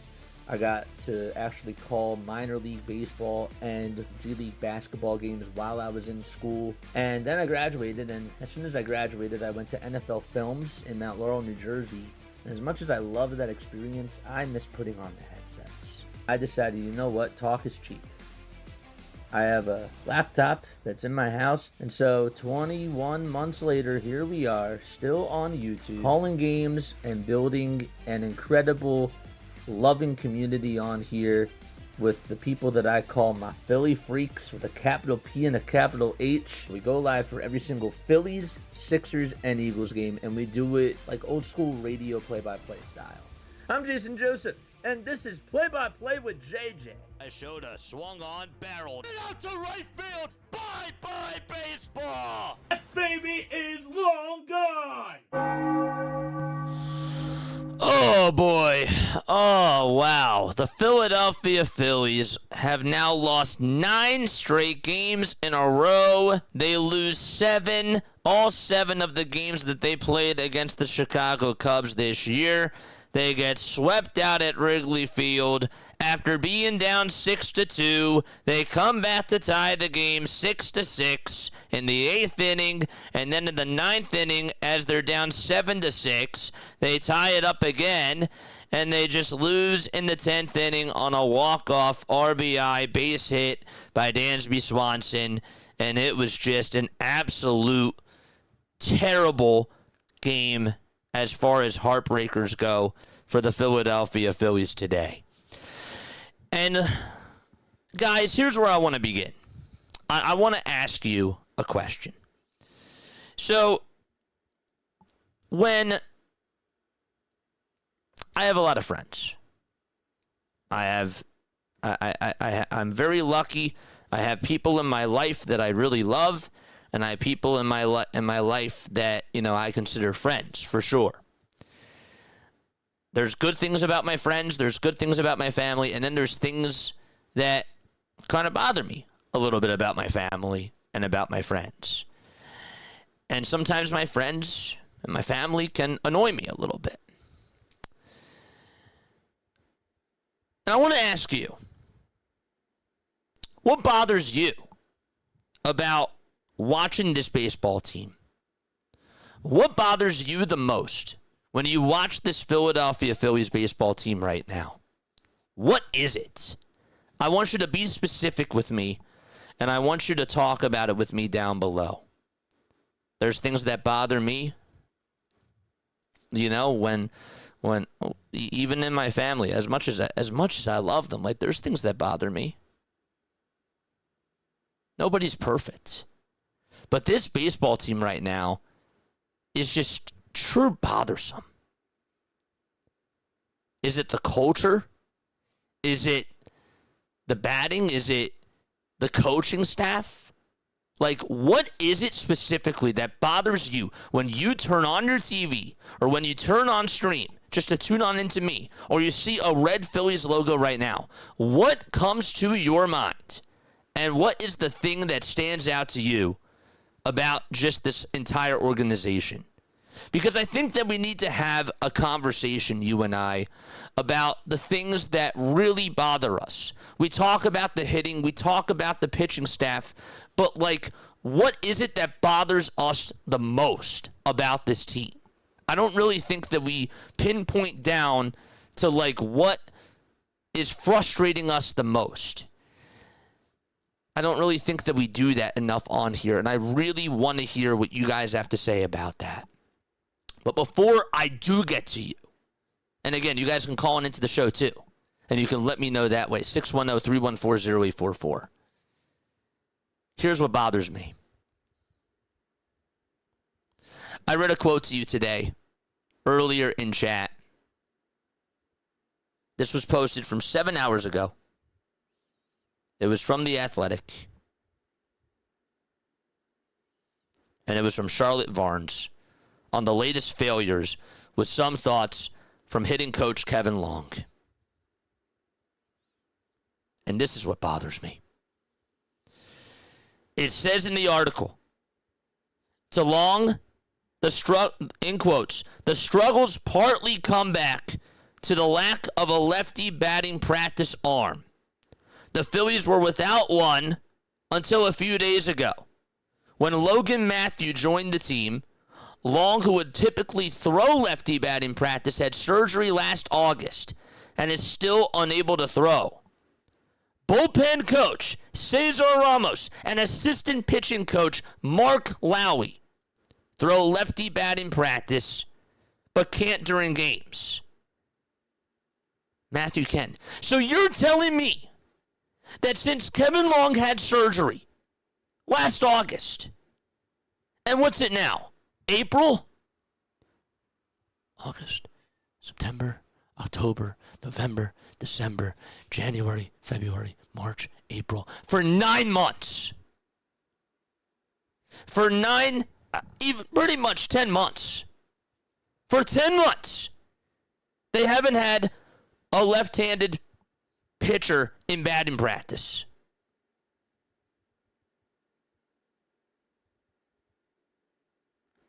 But can't do it during games. So you're telling me that they're not, like, just make it make sense. This to me ties back to just excuses, not even just excuses, but also just the lack of accountability that this organization has. And that really ticks me off.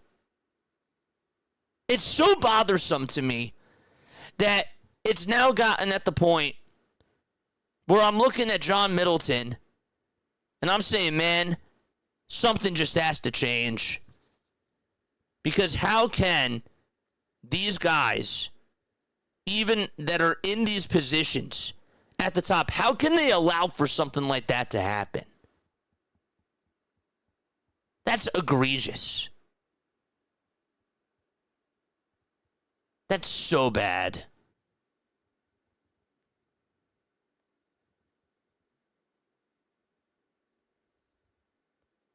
How does Kevin Long still have a job? I don't understand.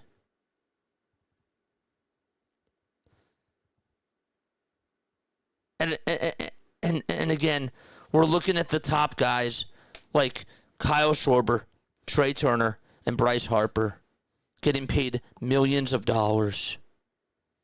And they're just not able to hit. 2 of those guys are lefties. Why doesn't Bryce Harper say something about this? How come this had to come out this way? Like what is going on? What is going on within this organization? What bothers me the most is quotes like that.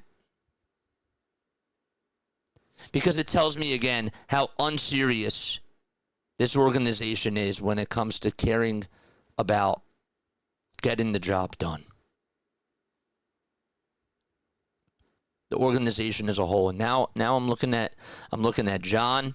Obviously, I've been looking at Dave, but the fact that this type of stuff is getting leaked out to us, that really raises my antenna. I don't go to batting practice. I don't watch. I don't follow the team personally. I can only go by everything that I see and everything that I read from sources. We knew it was bad. But gosh, that's just, it is so, it's unfathomable. It's unfathomable to me how this stuff is even able to occur. So what, like, is batting practice for them just during these games? It doesn't make any sense to me at all whatsoever.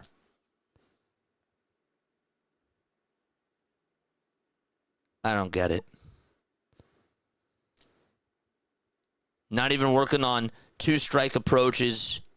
Nothing like that. That's just what bothers me. What bothers me is when I read that quote, it's just lack of accountability. It's lack of looking at yourself in the mirror saying that we all have to be better and we have to find ways to just do whatever we can to put our players in a position to succeed. Like, the coaching staff's not doing that. The organization is not doing that, and that's a problem. And the fact that we have to watch this product, this nightmare of a product right now, for the people that keep saying, oh, well, it's early. It's early. Like, these games matter. These games matter. You're now 9 games in back of the Braves in the NL East. Terrible. The Braves are 18-8. You and the Mets are tied. You're both, 8-16? 8-17 now. The Phillies now are tied with the Kansas City Royals, and they have the worst record in all of baseball. On this day, what's today's date? Today is April 23rd.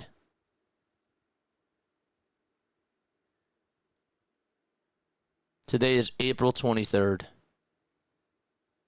Phillies are tied with the Royals for the worst record in Major League Baseball. We're 25 games in, and the Phillies have the worst record in the National League. Wow.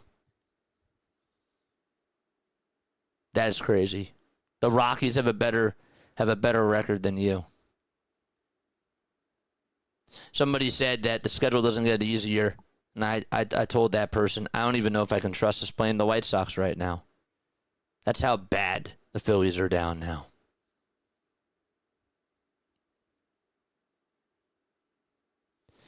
Phillies are now 1 loss away from losing 10 in a row for the first time since September 4th to the 14th of 1999 from Jeff Kerr.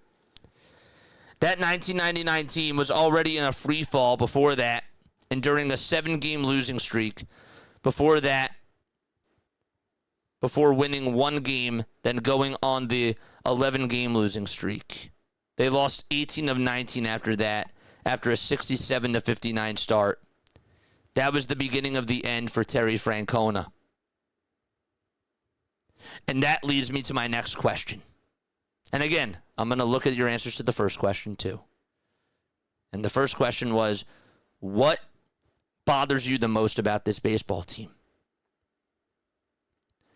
So my next question, to follow up on this, is this the beginning of the end for Rob Thompson? We take a look at that 99 team. That was essentially the beginning of the end for Terry Francona. It was. Are we seeing a reflection here from the skipper here in 2026? Tell me why you feel that way. Where do we begin with this game? Was the comeback nice? The comeback, to be honest with you, was gifted. The Cubs today did not play good baseball. The only reason why you had it tied up in the first place was because of a drop strike 3 in the at-bat to Bryce Harper, which he then got on with a walk. And I give him credit for getting on with that walk there. And then he stole second base, I believe. Ended up getting somehow over to third. And then Edmundo Sosa was able to tie up the game. They took advantage. It was, the fielder's choice happened. And then it was Dylan Moore who was safe. I remember now. Seiya Suzuki also couldn't hold on to a fly ball out in right field. And that was a tough angle. But I thought he was going to catch that. Was not able to do so. You can judge it for yourself. Should he have caught it or not? And that's what led to that Alec Bohm double for them to essentially put themselves down by 3 or cut the deficit from 3 to 1 or from 4 to 1 it was. But I thought that he could have caught that. I thought the Cubs left a lot of runners on base today. They had 16 hits in this game? And they were 4 for 16 with runners in scoring position. That's not good. The Cubs did not play well. I'm sorry. The Cubs did not have a good game today. They made mistakes. They had a good swing from Michael Busch. They had a nice swing from Seiya Suzuki. But their bullpen was already banged up. And just the lack of discipline in that 10th inning. There were 3 pitches to let you get 2 outs. 3 pitches, 2 outs.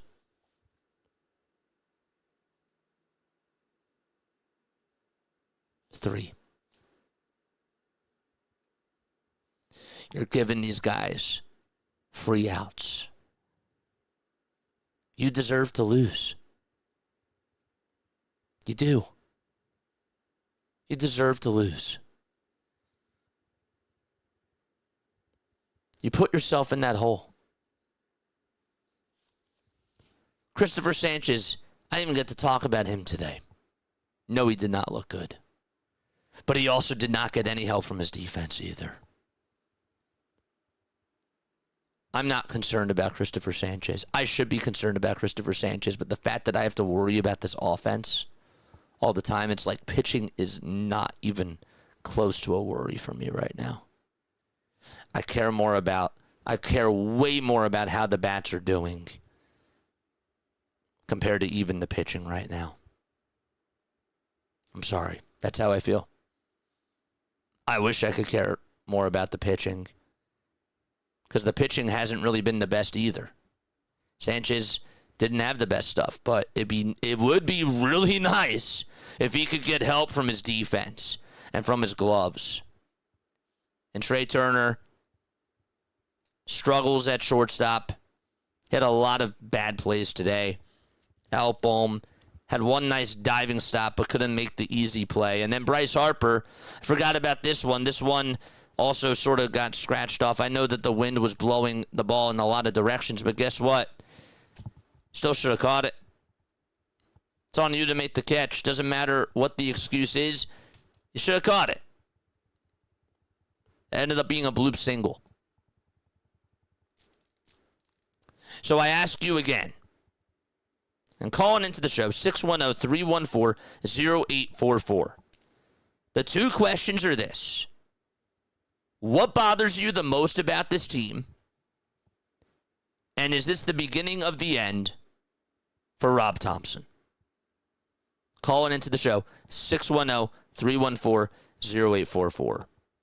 Those are my questions for you today. We'll read some chats as well. I don't want to stay on here for too long. But yes, please call on into the show. I would really love to hear what you guys have to say. Phillies dropped to 8-17 after falling 8-7 in extra innings to the Chicago Cubs.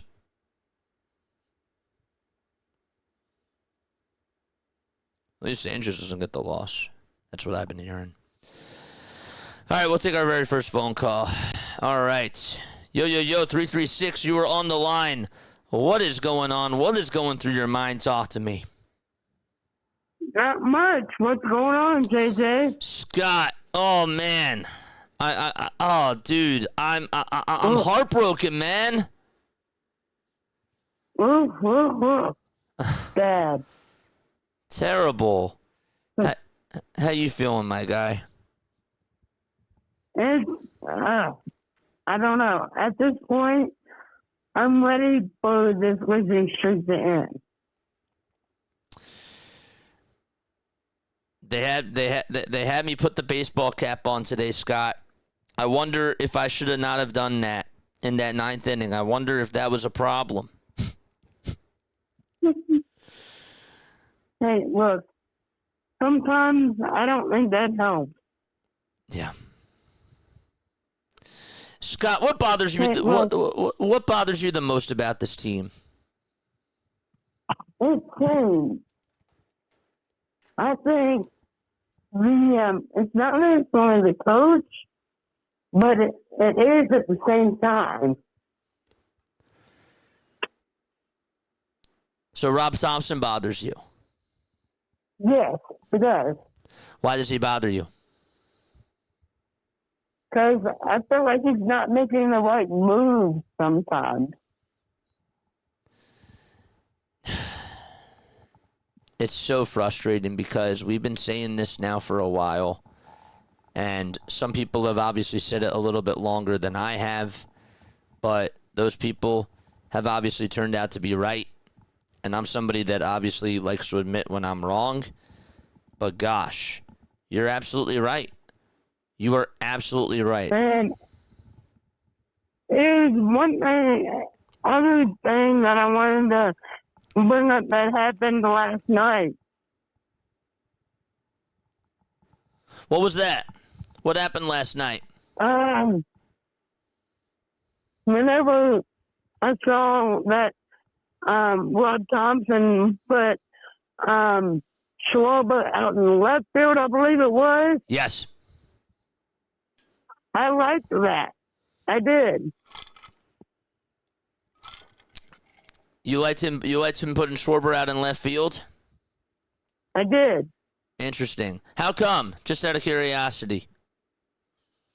Because I honestly, I don't know why, but I didn't like him at DH. Interesting. So do you think that he should be playing left field more? Is my question to you. I do, yes. Interesting.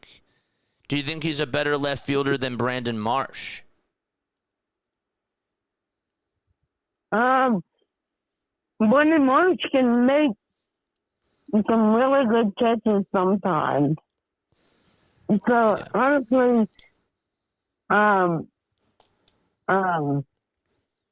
it's, I guess 50-50, if you will. Yeah. Yeah. Yeah, I don't know. This was a hard series because his nurse is a Cubs fan. Oh gosh. Oh, that's terrible. Oh man, that's tough. Yeah. That's so tough. Oh my gosh. We switched them at our place and at their place. What'd you say? Bad. We swept them at the Cubs and at the Phillies. I know. It's brutal, man. Bad. Scott, I love it when you call in, man. I appreciate you so much, dude. I love you, man. And hopefully they can get a win. I mean, hopefully they can get a win tomorrow. I hope to see you on, man. I mean, I definitely will be on. And I'll definitely be on tonight, for sure. Nice. Thank you so much, Scott. I love you, buddy. You're the best. And it's going to be tough against the Braves. Yeah, I know. It is going to be tough against the Braves. Ugh, it's brutal, man. We can't make it 10 in a row. We got to get the W tomorrow. I love you, buddy. I'll talk to you later. Oh, yeah. All right. I'll see you tonight in the chat. All right, sounds good. Bye. Shout out to Scott, man. Shout out to Scott.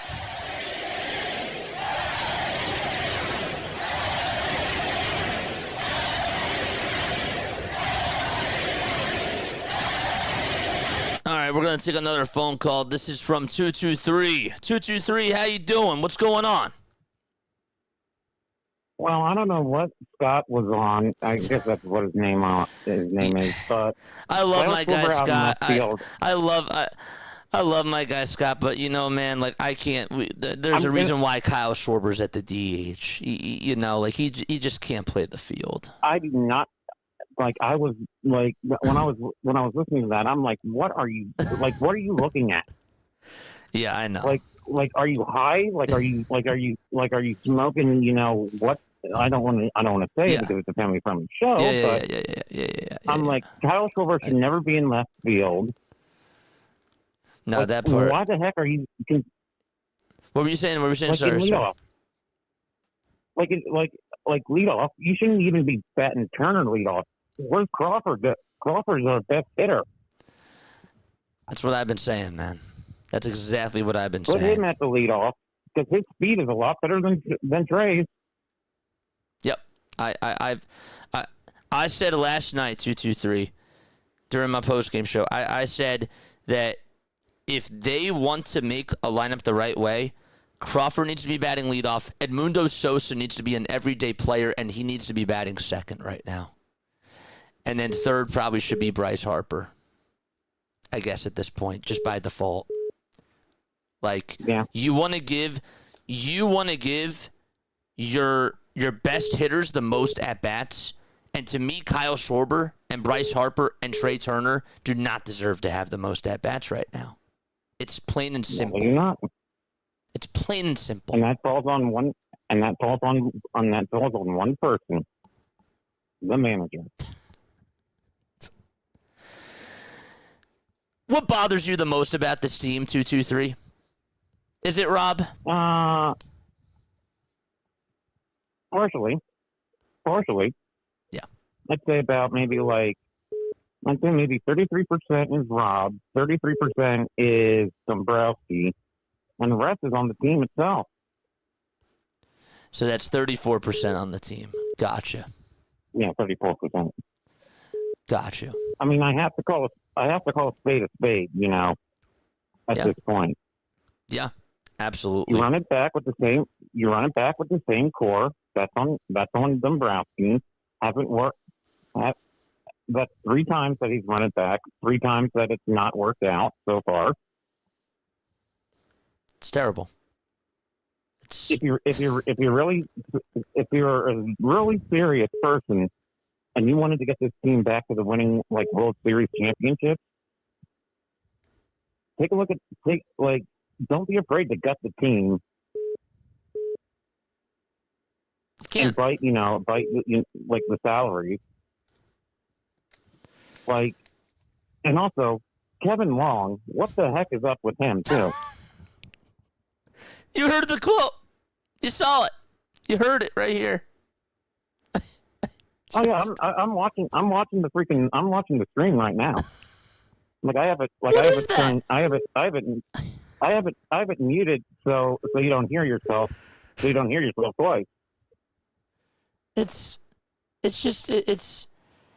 just so crazy to me how I didn't even read the article. I didn't even read the article, and I just saw that quote, and I'm just like, what is going on? For that long, you're telling me that you didn't have a left-handed pitcher throwing in batting practice.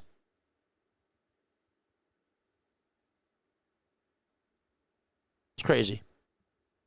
2-2-3, you still there? Honestly, at this, one word that describes that is asinine. It is completely asinine that we have to hear stuff like this coming from somebody else. It's crazy. It's absolutely honestly. It's just honestly mind-boggling. At this rate, I wouldn't cover this team. I would cover the Flyers. But I know you like covering the Phils, and I respect that. But at this rate, make them earn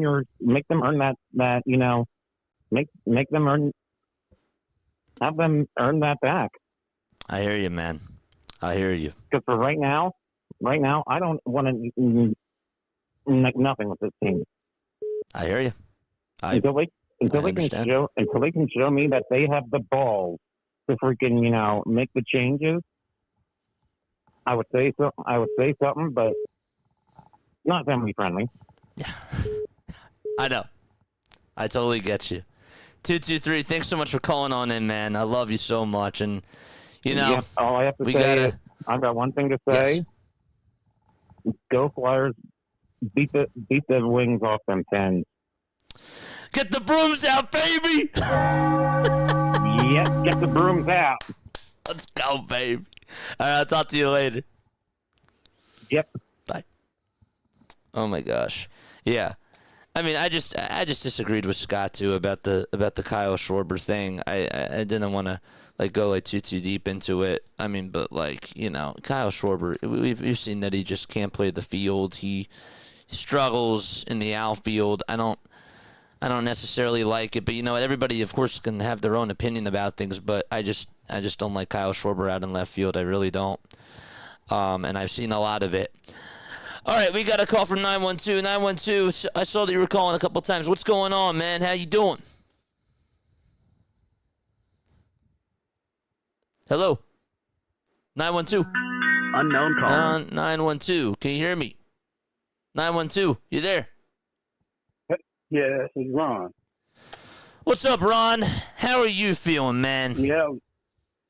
Oh man, I'm a Phillies fan, man. I'm a Delaware person. I'm a Phillies fan. When they had Mike Lazinski, the Bull, them guys were some ball players. I don't know what's going on with these today's Phillies, and I can't believe how they did last year. And when I looked at spring training, I said they're gonna have a rough season already. When I looked at them last year, it's not the Phillies. We're having to Phillies team from last year. Crazy. I mean, it happened. It's wild, man. I don't understand. I'm gonna ask you just like I've asked everybody else on here. What bothers you the most about this team? Like when you watch this team, or when you listen to the press conferences, or when you watch highlights, right? Or when you're on here, when you see a Phillies logo right now, like what comes to your mind? I mean, Rob Thompson, it seems like he's just taking everything with coolness, but, man, you got to have some spark behind yourself. I know you said, they're going to do better, but, man, they need somebody that's going to put a fire under their foot to get them to start hopping. I agree. Remember how when Joe Girardi was here and they were playing so tight, and Rob Thompson gets promoted as the interim manager, and the players were always saying how much they loved playing for Rob. Do you hear that now? I mean, I don't hear it. You're right. I don't hear that no more, and that's not a good sign for a ball club. And when you don't hear that, I mean, you're just not hearing that. And sometimes the management higher up owners gonna have to make a decision. Do you want this kind of management for your team? Because there's a lot of teams out there have younger players, and they don't have to start switching and put a lot more younger guys. I mean, hoping them guys are getting up there in age. It's crazy. Yep, they're all aging, and again, like the funny part is that today, your 5, 6, 7, 8, and 9 hitters did more damage than those top 3 guys. Why do you want to give them the most at-bats right now when clearly they are all struggling? Yes, that's coming from the manager. You're seeing where production is going from the managers. Things like that. You should make some roster changes. Well, I see what's going on with this group, and this group is not doing it. They shouldn't be in that position, but it's called management. Production. They got to understand who can get the job done and who's not getting the job done. They're getting big bucks, but they're not playing like big bucks. That's right. That's exactly right. I got to ask you one more question, okay? Is this the beginning of the end for Rob Thompson, in your opinion? My opinion, I think it's getting close to that road, because they're going to have to make a decision, and don't wait till after the All-Star game to do it. You're going to have to, if you want to do something, get it done now. Don't even let it get down to the All-Star break. They're going to have to make a move and think about the manager position right now. Do you want Thompson still there, or they're going to have to do it right away? That's right. Yeah. I don't know how much more we can take, man. I mean, like they are now officially, I know that they're a half game behind the Mets, but they are right now in last place. They're tied for last place right now. Yeah, I mean, you got teams, you're doing worse than some of the teams, and some of them teams that was worse last year, some of them look better than you. And like I said, it's just a 360-degree turn from the Phillies of last year.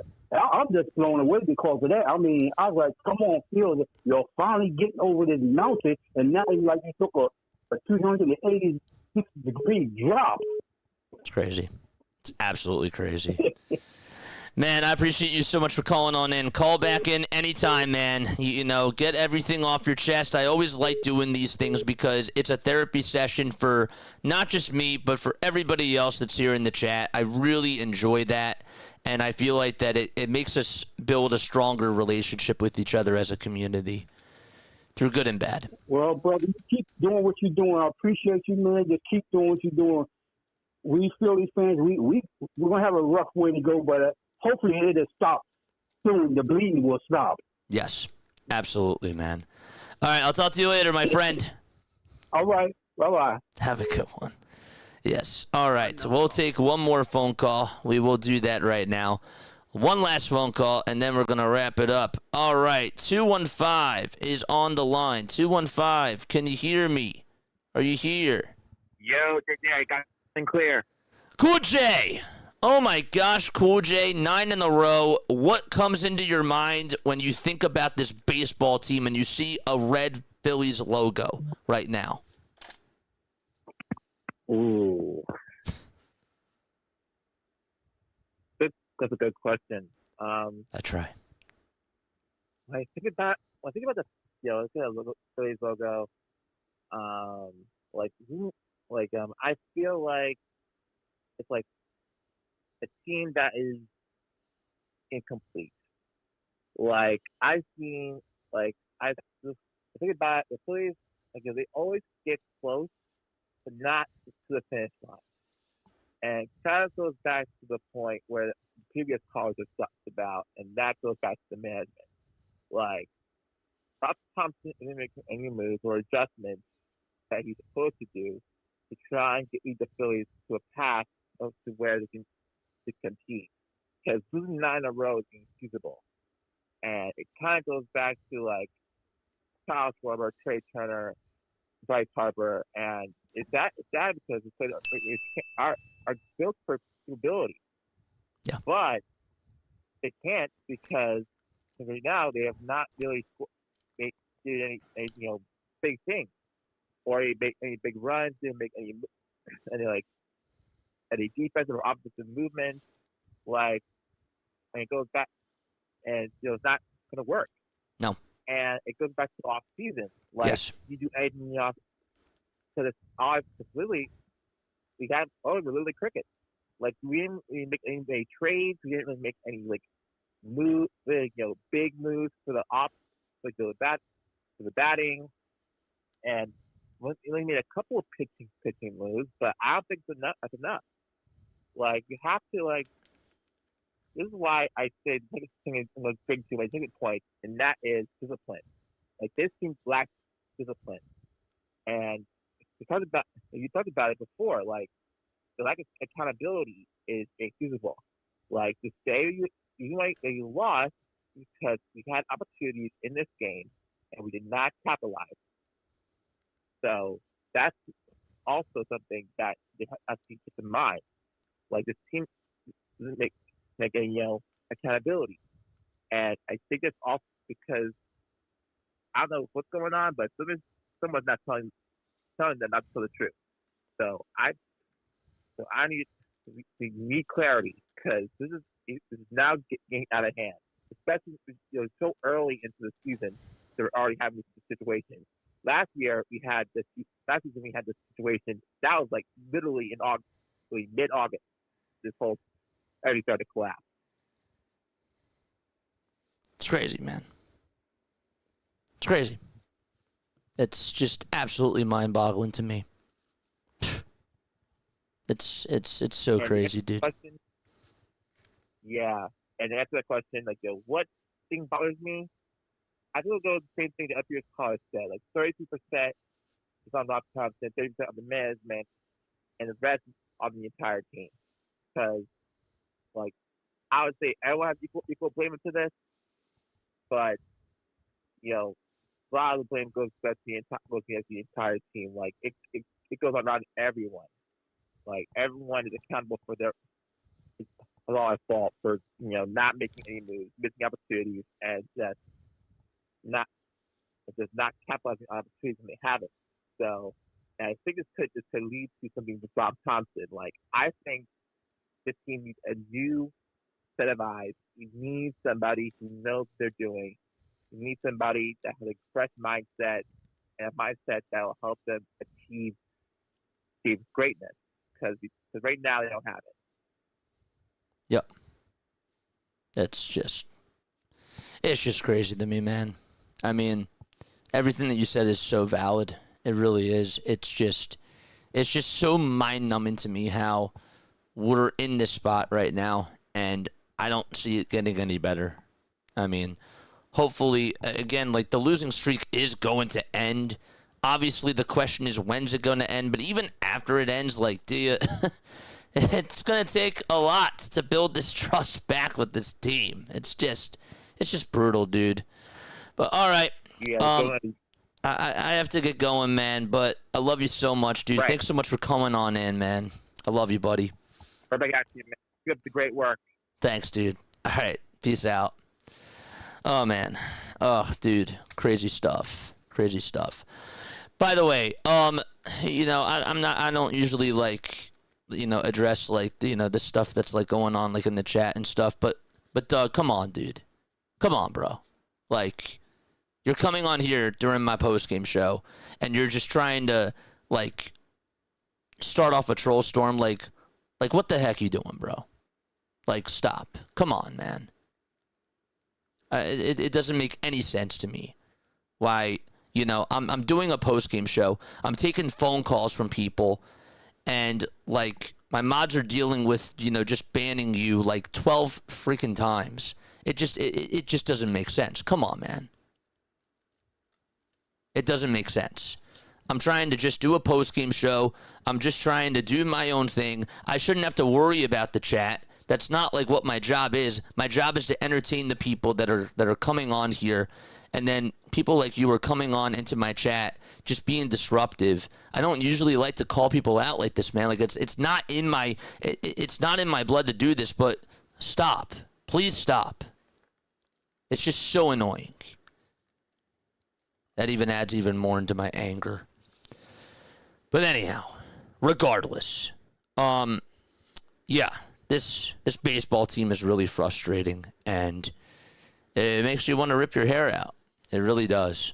And I don't see how it's going to get better. Hopefully it will. But we'll obviously be supporting this team through and through. It's just where we are right now. It's April 23rd, 2026, and the Philadelphia Phillies are in last place in the National League. That's where we are. 25 games in, they're in last place. That's the story of the Philadelphia Phillies. All right. Love you all. Lila Tov. Have yourselves a great rest of your night. And I will catch you all on the next one. Peace out.